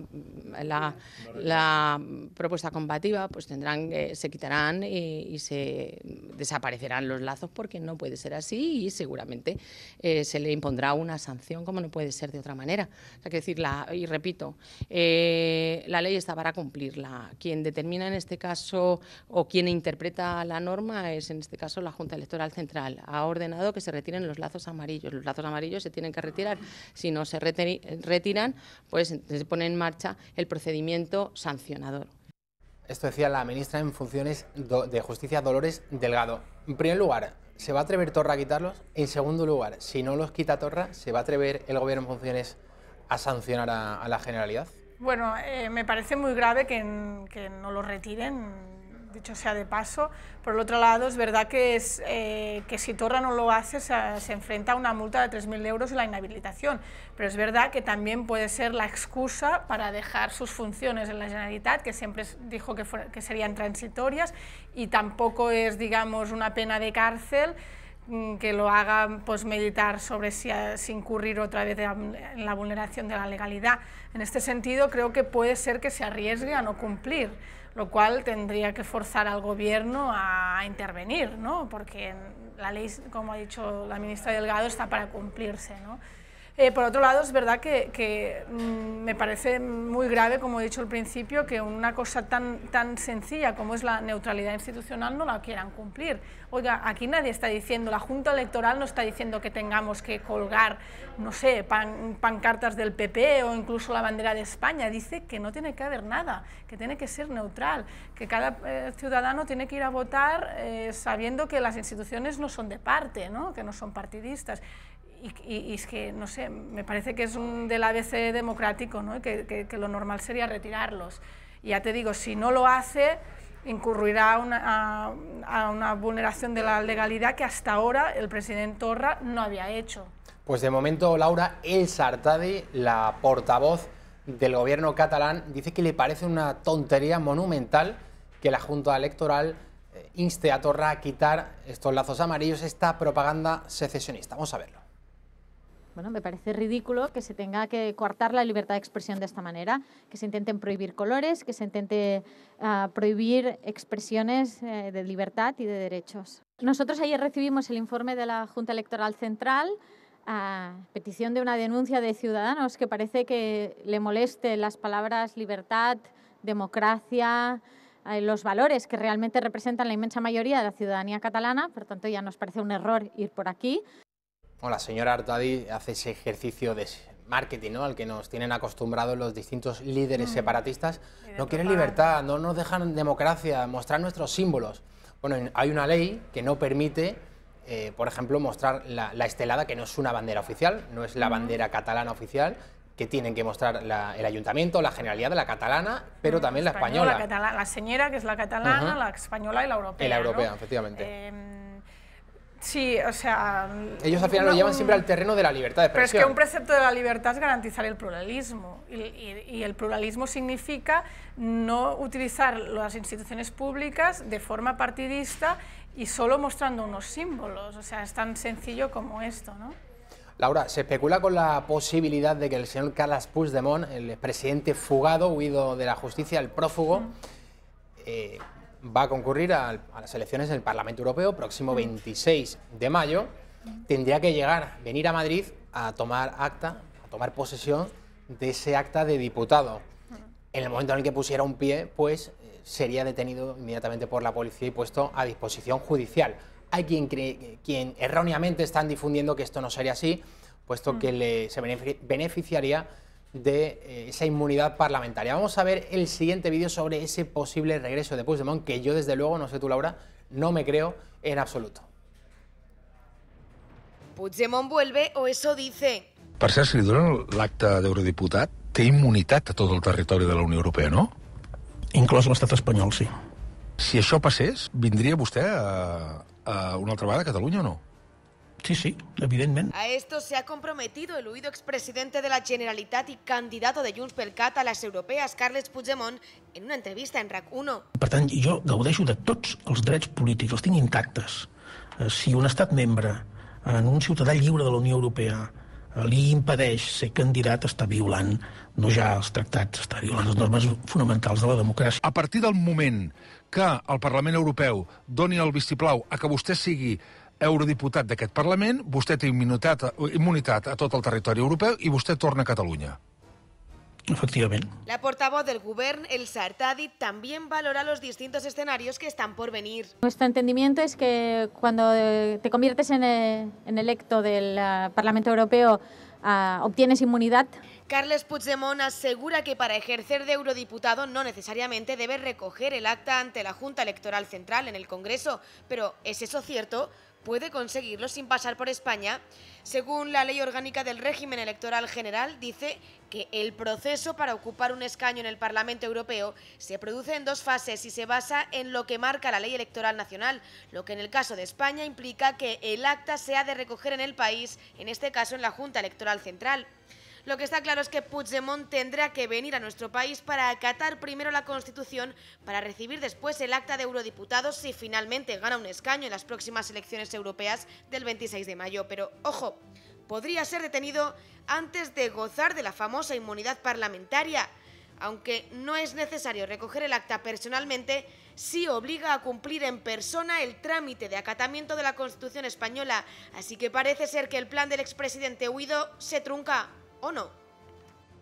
Bueno, un señor que huyó en el maletero de un coche, no sé yo si tendría los arrestos suficientes para venir y dar la cara ante la justicia española, Laura. Sí, bueno, es que además hay un precedente. Él dijo que volvería después de las elecciones del 21 de diciembre y no vino. O sea, para mí tengo la sensación que es otra fake news de un especialista en fake news como es el señor Puigdemont, ¿no? Y que por lo tanto dice esto, supongo, en su lucha interna con Esquerra para ser la primera fuerza independentista, digamos, en las elecciones del 28 de mayo para las europeas.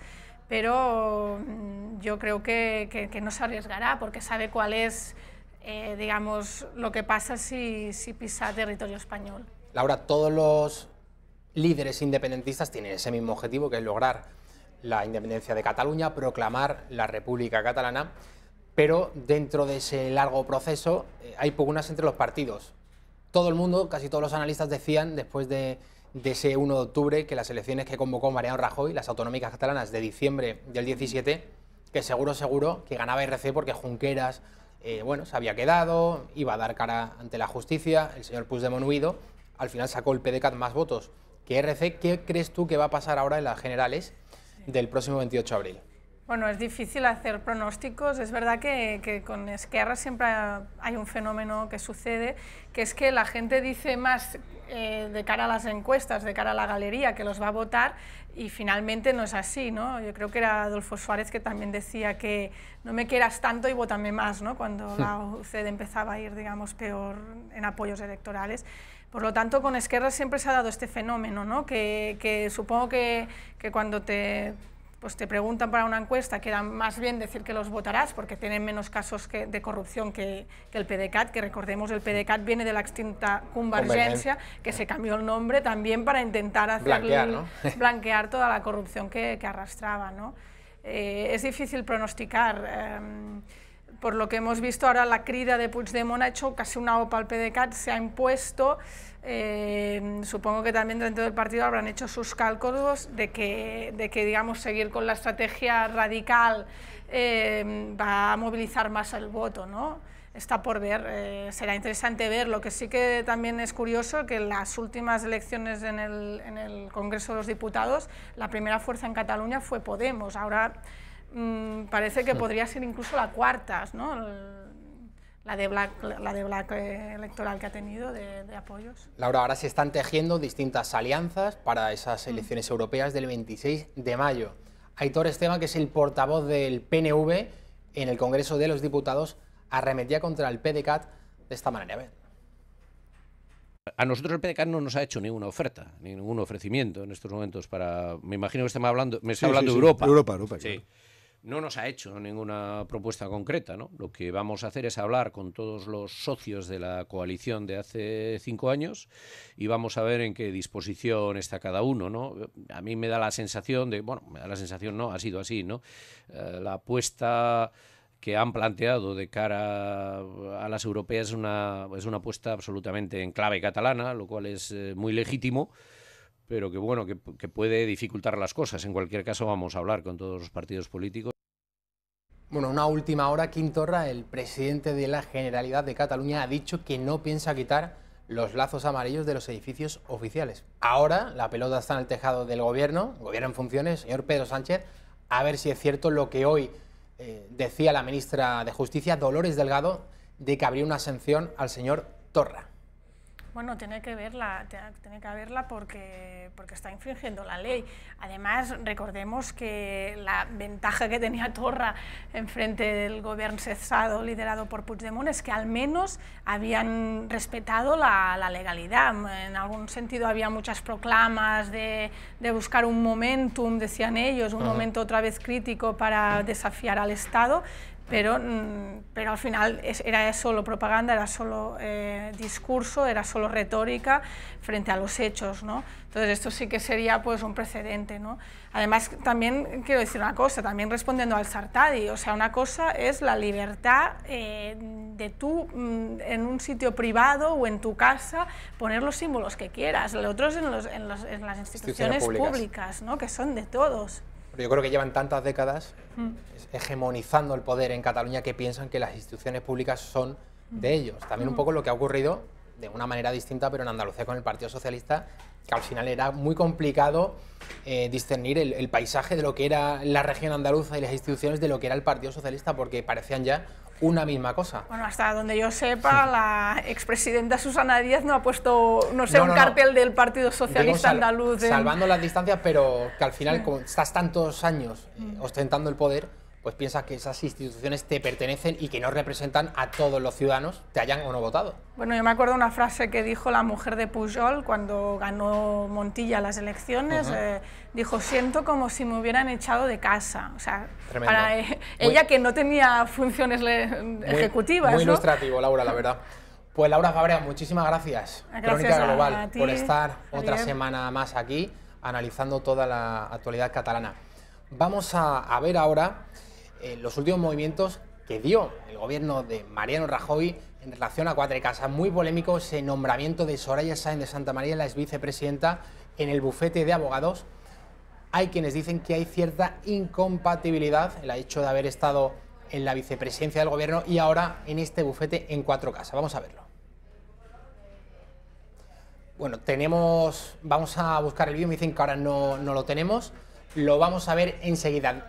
Nos vamos a ir a la publicidad, a la vuelta va a estar con nosotros Javier Villamor para repasar algunos asuntos de ideología de género y de corrección política, no se lo pierdan.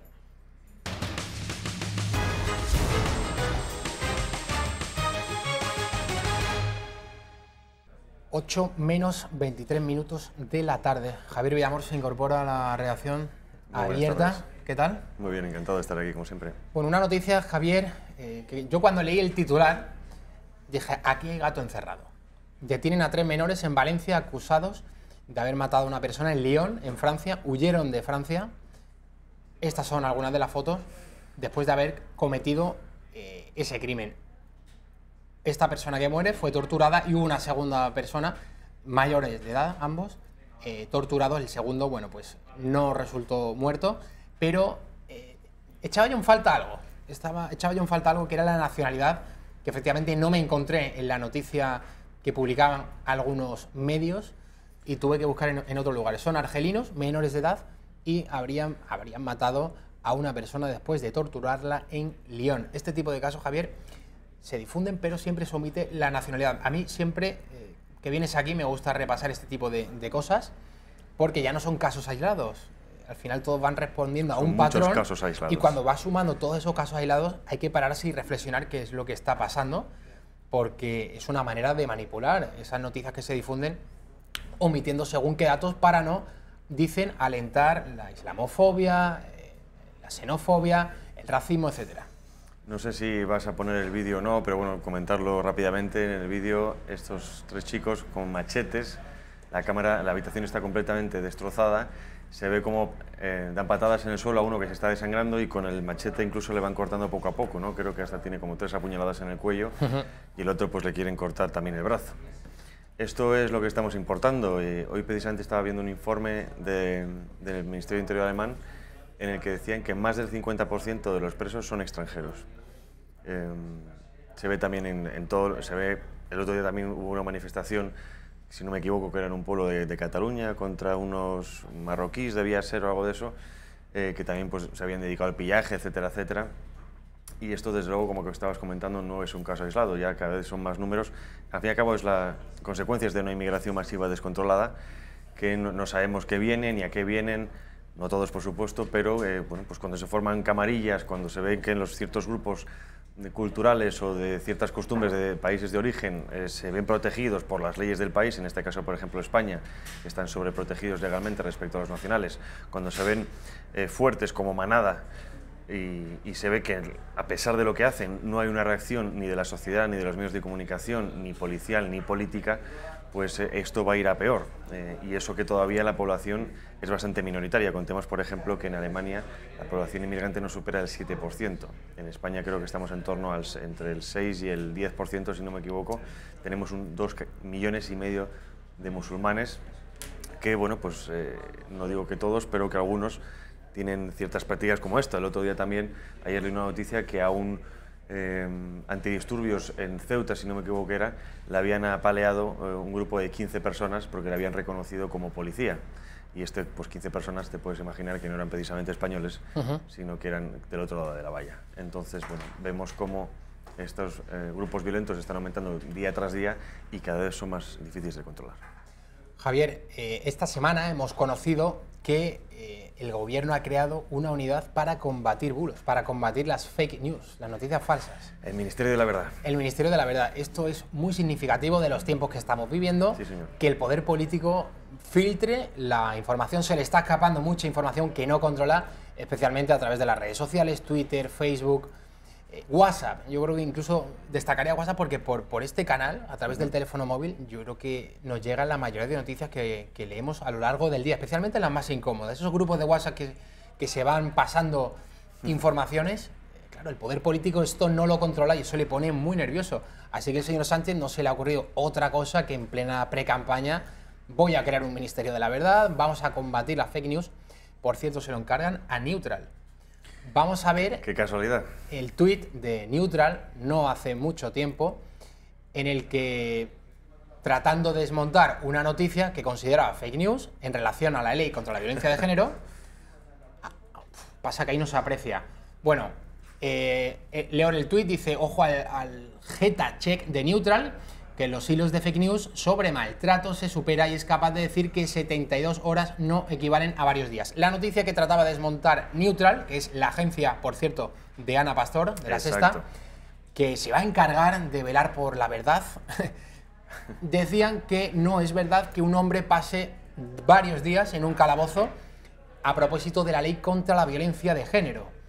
Y decía, falso, puesto que la Constitución recoge que no puede estar más de 72 horas. Bueno, si ustedes saben sumar y usar una calculadora, sabrán que 72 horas efectivamente son varios días.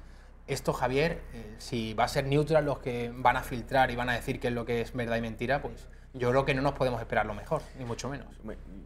Casi que ahora prefiero hasta maldito bulo comparado con Neutral, ¿no? Y eso que Neutral se creó el año pasado. Vemos que una empresa que tiene escaso recorrido, escasa experiencia en este tema, se ha llevado, bueno, pues no sabemos todavía las cifras del acuerdo económico, pero desde luego serán de varios millones de euros. Ya tiene, apenas un año, tiene ya más de 60.000 seguidores en Twitter y eso indica que, bueno, pues que tiene el apoyo del establishment político. Hablabas ahora de Internet, de las redes sociales. Está claro que en su origen pues se crearon para fomentar la comunicación, fomentar el conocimiento y así todavía se puede hacer, pero han visto el sistema se ha dado cuenta que es una herramienta que también puede ser utilizada en su contra. Precisamente, por ejemplo, la victoria de Donald Trump se consiguió a través de canales informativos alternativos, el no en Colombia, el Brexit incluso también. Entonces también Angela Merkel quería controlar estas fake news o noticias falsas que sobre todo se dice que circulan por Facebook, ese periódico alternativo. Ella misma echaba en culpa que eran intoxicación de Rusia. Me hace gracia que diga esto un gobierno porque, bueno, al fin y al cabo vivimos en un sistema que vive de la intoxicación informativa perpetua. Los grandes medios de comunicación, esa es su labor principal. No digo que no sea informar, pero informar a medias también es desinformar. Por lo tanto, porque no das el contexto, ¿no? Entonces, bueno, pues 1984, ¿quién controla al controlador? ¿Quién va a decir qué es verdad y qué no? Eso va a ser lo complicado. Javier, Ayuntamiento de Valencia. Una idea de estas fantásticas de la progresía, de la ideología de género, crear un campeonato de baloncesto, una liga juvenil mixta, que jueguen los chicos y las chicas, ¿vale? Entonces, esta idea que se ha puesto ya en marcha ha sido criticada, ¿quién lo podría esperar?, por los propios chicos y las propias chicas que participan en esta liga juvenil mixta de baloncesto en Valencia. Ahí lo estamos viendo, fracaso total en el invento de igualdad en las ligas juveniles de baloncesto. Claro, chicos de 1,95 con barba y casi 100 kilos de peso con chicas de unos 70, unos 75, pues con bastante menos kilos, bastante menos fuerza física. ¿Quién podría ganar el partido, Javier? Me pregunto yo. Bueno, pues esta es un ejemplo más de que la realidad se impone siempre, siempre, siempre a la ideología. Un profesor de historia me dijo una vez, entre realidad e ideología, quédense siempre con la realidad, cojan la ideología y tírenla por la ventana. Este yo creo que es un ejemplo fantástico. Todo lo que es el núcleo de este pensamiento, ideología de género de toda la izquierda, tratando de jugar ahí, experimentar con los jóvenes, pues los propios jugadores y las propias jugadoras denunciando la mamarrachada de liga de baloncesto que habían hecho. Sí, además, creo que eso también viola hasta cierto punto el tema de la protección de la mujer. Muchísimas he leído argumentos a esta noticia de lo que decían las mujeres y argumentaban que ellas se sentían incómodas el hecho de defender a un hombre. Correcto. El poner los senos, ¿no?, claro, en la espalda del otro. Bueno, pues yo creo que eso también es y una para un especie hombre de es sexualización. incómodo el hecho de poder derribar a una mujer, tirar al suelo. Depende de la altura, cuando estás con el codo, pues puedes impactar también emplear la en los fuerza pechos en hacia otra una mujer, en el ámbito le puedes hacer daño, puedes deportivo, producir pues es muy lesiones. incómodo. Y esto, Correcto. bueno, y eso que baloncestos de los deportes más suaves, pongamos el ejemplo del fútbol, del rugby, etcétera, etcétera. Ahora ya, bueno, hemos visto competiciones en las que yo creo que esto va a llegar incluso hasta lucha libre, boxeo, que se enfrenten unos con otros, y lógicamente la fuerza de un hombre no tiene nada que ver con la de una mujer, por mucho que se hormone, y puede producirse algún caso de muerte. Esto yo creo que esta locura de juntar hombres con mujeres en competencias físicas pues tendrá sus consecuencias, y luego al fin y al cabo, como siempre, se llevarán mucho las manos a la cabeza, se preguntarán por qué, pero no señalarán la paja en ojo propio, ¿no? Dentro del ámbito feminista, Javier, también está surgiendo ese debate acerca de los transexuales. Claro, el que antes era un hombre, ahora participa en competiciones con mujeres. Exacto, exacto. Y qué casualidad, las carreras siempre las ganan esos transexuales. Claro, cuerpos de hombres, musculatura de hombres, son más fuertes físicamente. Competiciones de halterofilia, todo y siempre eso. ganan. Eso no es igualdad, sino que es todo lo contrario. Eso yo creo que no es la nueva humillación de la mujer, es decir, inclusividad tampoco. Si supuestamente ya os ganábamos por un lado, ahora compito contigo y te vuelvo a ganar, y da igual, y no puedes decir nada porque encima eres transfobo. Legalmente eres una mujer. Legalmente eres una mujer, entonces como digas algo, eso es transfobia, ¿no? Yo creo, incluso en el concurso de belleza en el que, ¿cómo se llamaba este hombre? Ponce León, ¿no? ¿Cómo era? Ángela Ponce, ¿no? La que bueno, esta que fue a competir a la competición de Miss Universo, que ya se quejó, si no me equivoco, fue Miss Colombia, que dijo, bueno, ¿esto qué es, no? O sea, una mujer, porque al fin y al cabo, si vamos a valorar la belleza, aunque sea con un retoque de bisturí, es belleza femenina, no un hombre que ha sido operado completamente para ser mujer. Entonces, ¿aquí qué estamos valorando? ¿La calidad del cirujano plástico o la belleza intrínseca de la mujer? Esto, ella se quejó, le dieron un toque de atención y tuvo que retractarse. Dijo, bueno, no quería decir esto, disculpa, bueno, ya sabemos la dictadura de género, ¿no? Y bueno, ahí estaba ella o él compitiendo y bueno, pues súper inclusivo todo, ¿no? Nuestro presidente del gobierno en funciones, Pedro Sánchez, hoy sacando pecho a favor de las mujeres que ya están favoreciéndose de sus políticas I+D+I. Vamos a escucharle. Yo creo que las mujeres, también lo saben, están rompiendo todos los techos, y uno de los más importantes también es cobrar protagonismo decisivo en el mundo tecnológico y en la I+D+I. Y en ese sentido, su labor a través de la Fundación para la educación STEM de las niñas y de nuestro país me parece que es fundamental. En definitiva, y ya con esto termino, todo esto, ASTI, este Instituto Tecnológico de Castilla y León y ese núcleo cada vez más importante de empresas nos obligan, creo, a construir una España moderna, científica, tolerante, una España a la altura de sus innovadores, de sus científicos, de sus científicas. Las mujeres están rompiendo todos los techos. Que se lo digan a Begoña Gómez, a su esposa, señor Sánchez, que ha llegado, yo no sé si de forma misteriosa, al Instituto de Empresa, cobrando 6.000 euros anuales. Así estaba el otro día, loca de contenta, en la manifestación feminista del 8 de marzo, dando saltitos y cantando abajo el fascismo, arriba el feminismo. La verdad que eso es feminismo del bueno, que tu marido te coloque en una empresa en la que ganas 6.000 euros al mes. Feminismo caviar, pata negra, vamos. Otro ejemplo de feminismo absoluto es Irene Montero, ¿no? Que el otro día decía en una reunión con mujeres que había que destruir el sistema porque este sistema era inviable para la vida. Incompatible con la vida. Incompatible con la vida, y ahí la vemos, en una mansión de 1,5 millones de euros, la condesa de Galapagar, como dice Federico Jiménez Los Santos, y puesta en el puesto donde está en Podemos por su macho cabrío, Pablo Iglesias, que también hizo lo mismo con su expareja, que cuando ya no era pareja la quitó para poner a la nueva. Por cierto, felicitamos a Irene Montero y a Pablo Iglesias van a ser padres de nuevo. ¿Esto no lo sabes, Javier? No, nos dice primicia. Que te estoy dando. Esperan a una niña, según algunos medios digitales, lo hemos visto, así que les damos, por supuesto, la enhorabuena. Ahora sí que no me explico que hace unos días dijese la señora Montero que el sistema económico actual es incompatible con la vida. Bueno, pues sus palabras van por un lado y los hechos van por otro. Claramente es compatible con la vida y, en fin, el matrimonio o pareja Montero-Iglesias vive muy bien y yo me alegro y de verdad la sincera enhorabuena porque vayan a traer a esta España, a este mundo, un niño, en este caso una niña. Un hijo siempre es una bendición, pero bueno, yo creo que ahora los seguidores de Podemos quizás se den más cuenta aún de que su mensaje no tiene nada que ver con lo que realmente aplican, porque bueno, si tener hijos es postergar el patriarcado y someterse al hombre, pues esto es una clara sumisión de Irene Montero a Pablo Iglesias, que bueno, lógicamente yo no lo veo así, pero para muchas feministas esto debe ser un ejemplo nuevo de machismo. La RAE, Javier, una de las responsables de la Real Academia de la Lengua Española, hablando de lenguaje inclusivo. Unas declaraciones que ha realizado en una conferencia que pronunciaba esta semana. Yo creo que es muy interesante esta reflexión. Vamos a escucharlo. ¿El llamado lenguaje inclusivo es de verdad inclusivo? Se puede ser feminista sin intervenir de forma artificial en el lenguaje, algo que es a veces lo que se pretende con el uso de este llamado lenguaje inclusivo. De las casi 400 consultas mensuales que recibe el departamento, un alto porcentaje están relacionadas con el lenguaje inclusivo. Estas estrategias de desdoble no tendrán implantación real y se quedarán en una moda porque se quedan solo en documentos administrativos o discursos políticos o públicos, pero no se oyen en conversaciones entre amigos o en casa. Bueno, ahí está una de las directoras de la RAE. Ingeniería social de la izquierda de toda la vida. Tienen la obsesión con manipular las mentes, entrar hasta la cocina de casa.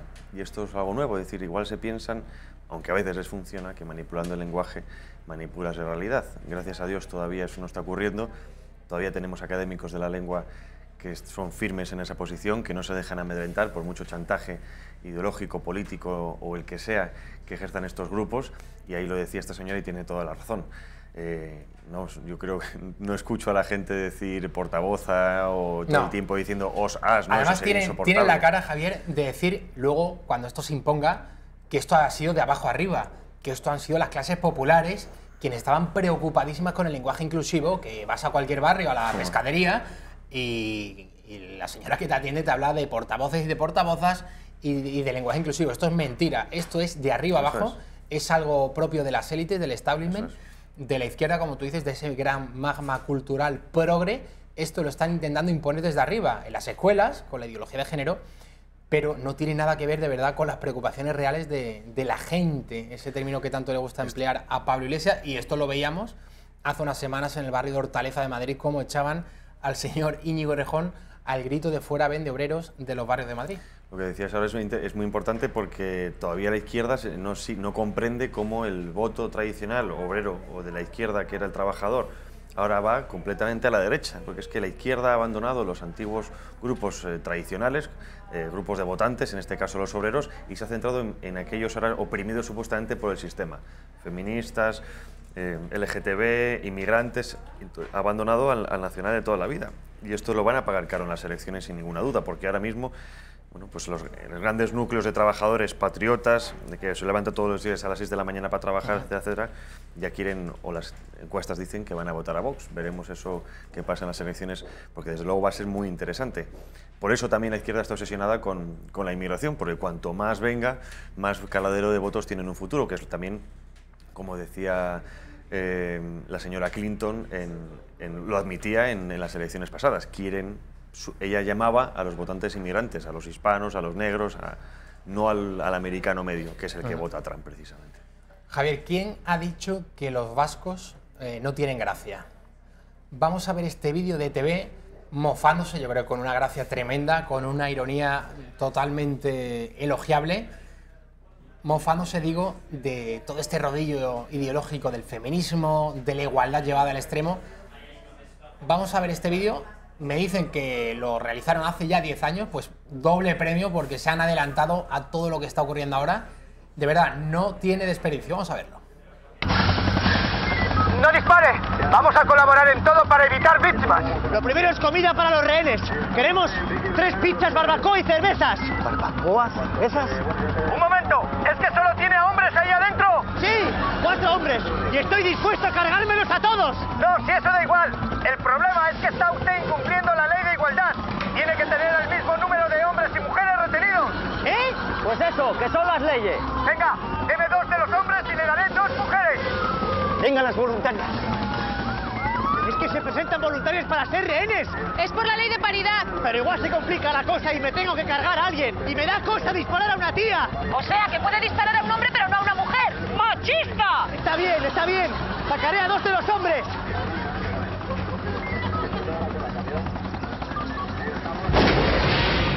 ¿Pero qué has hecho, desgraciado? Cumplir con mi deber. Ya había igualdad entre hombres y mujeres, pero nos faltaba un minusválido para completar el cupo. Y ya lo tenemos. Sí, señor Urrutia. Buen trabajo. Bueno, sencillamente espectacular. Aplauso total a este vídeo de ETV. Yo me he reído mucho, pero lo que hay de fondo es algo bastante más serio, más trágico, que es un retrato de cómo están las cosas, de este rodillo ideológico progre, este feminismo, esta igualdad llevada al extremo, igualdad sin duda mal entendida, en mitad de un atraco, un tiro a un hombre para que haya un minusválido, la cuota de minusválidos, de discapacitados, que salgan 2 hombres del banco y que entren 2 mujeres para que haya igualdad, la señora con el megáfono llamando machista al atracador. Bueno, yo creo que es sencillamente brillante. Desde luego, este tema de la paridad es un absurdo, ¿no? Yo creo que también es cierto que quizá hay mujeres que en igualdad de estudios o igualdad de experiencia tengan a veces difícil acceso a ciertos sectores, pero esto de hacer cuotas sí o sí para que haya X número de mujeres y X número de hombres es una absoluta memez. Valga decir, por ejemplo, que ahora hay más mujeres estudiando, más mujeres universitarias que hombres, entonces por lo tanto por la paridad, si hubiera cuotas tendríamos que limitar el número de estudiantes. Es decir, habría que decir a unas cuantas mujeres que no pueden estudiar porque tiene que haber 50%, 50%. Eso no está pasando. También es curioso siempre que estas feministas quieran las cuotas o la paridad siempre en puestos directivos. No dicen, es que no hay suficientes mujeres directivas, porque tampoco hay suficientes mujeres en la obra. Tampoco hay en la mina, en la mina, tampoco hay, exacto, o no sé, es decir, que no son tontas. No, ni un pelo de tonta. Hablan de los puestos directivos. Claro, siempre quieren ir a lo mejor, a lo más fácil y tal. Bueno, pues entonces hagamos paridad absoluta. Vamos a limpiar las cloacas por igual, vamos a trabajar en la obra por igual, vamos a morir por igual, que los hombres siempre mueren más, vamos a ser pobres por igual, porque el 98% de los sin techo son hombres, etcétera, etcétera. Bueno, luego España, tercer país mejor del mundo, tercer país con más científicas de Europa, el 5º mejor del mundo para ser mujer, el 2º con menos violencia después de Polonia. Entonces, bueno, la realidad, como tú has comentado ahora, supera la ficción, y lo que pasa es que viven en el mundo de Yuppie, ¿no? Hablando de realidad, de ficción, Javier, nos queda ya poco tiempo para finalizar la redacción abierta. La polémica política de hoy ha sido los ataques del Partido Popular hacia Vox. Casado y Teodoro García Egea acusando a Abascal de esconderse, de escudarse en las redes sociales, de no querer conceder entrevistas, de no querer debatir en público. Todo este tipo de cuestiones han pasado de mantener un perfil bajo con Vox, yo creo que una manera estratégica, ¿no?, de tratar de recuperar a esos votantes que se marcharon del PP a Vox, ahora ya han pasado al ataque. ¿Cómo ves tú todo esto? A propósito, por cierto, de las encuestas, todo lo que hemos visto de Narciso Michavila, de GAT3, llamando, bueno, yo lo llamo una vergüenza, periodismo asustaviejas, llamando todo el rato, instando a la gente qué es lo que tiene que votar, y que el hecho de votar a Vox, eso va a fragmentar en las provincias pequeñas el voto, y entonces votar a Vox es votar a Sánchez. Bueno, tremendo. Y eso que GAT3 es supuestamente una empresa para hacer encuestas de opinión, no para marcar la opinión. Eso es curioso. Yo creo que han hecho un análisis muy importante o interesante los partidos tradicionales y se han dado cuenta de que precisamente Vox ha ganado o está ganando porque es el campeón de las redes sociales. Entonces necesitan sacarle de la zona de confort a Vox, que es a su lado, los medios de comunicación, donde tienen los aliados, donde los tertulianos siempre están a favor uno de otro, son muy comedidos, maricomplejines, podríamos decir muchos de ellos, y quieren ponerle nervioso a Vox en televisión. Yo creo que eso también, bueno, puede ser una arma de doble filo, porque se ve como máquinas como Javier Ortega da auténticas bofetadas a uno y a otro, ¿no? Javier Villamor, muchísimas gracias por estar con nosotros en la redacción abierta. Nosotros nos marchamos. Muchísimas gracias por estar con nosotros. Le vamos a dejar con Pulso Económico con Xavier Horcajo. Mañana volvemos a las 6 de la tarde, a las 12:30 lo hará Rafa Núñez Huesca. Recuerden, si están hartos de la corrección política, este es su programa. Hasta mañana.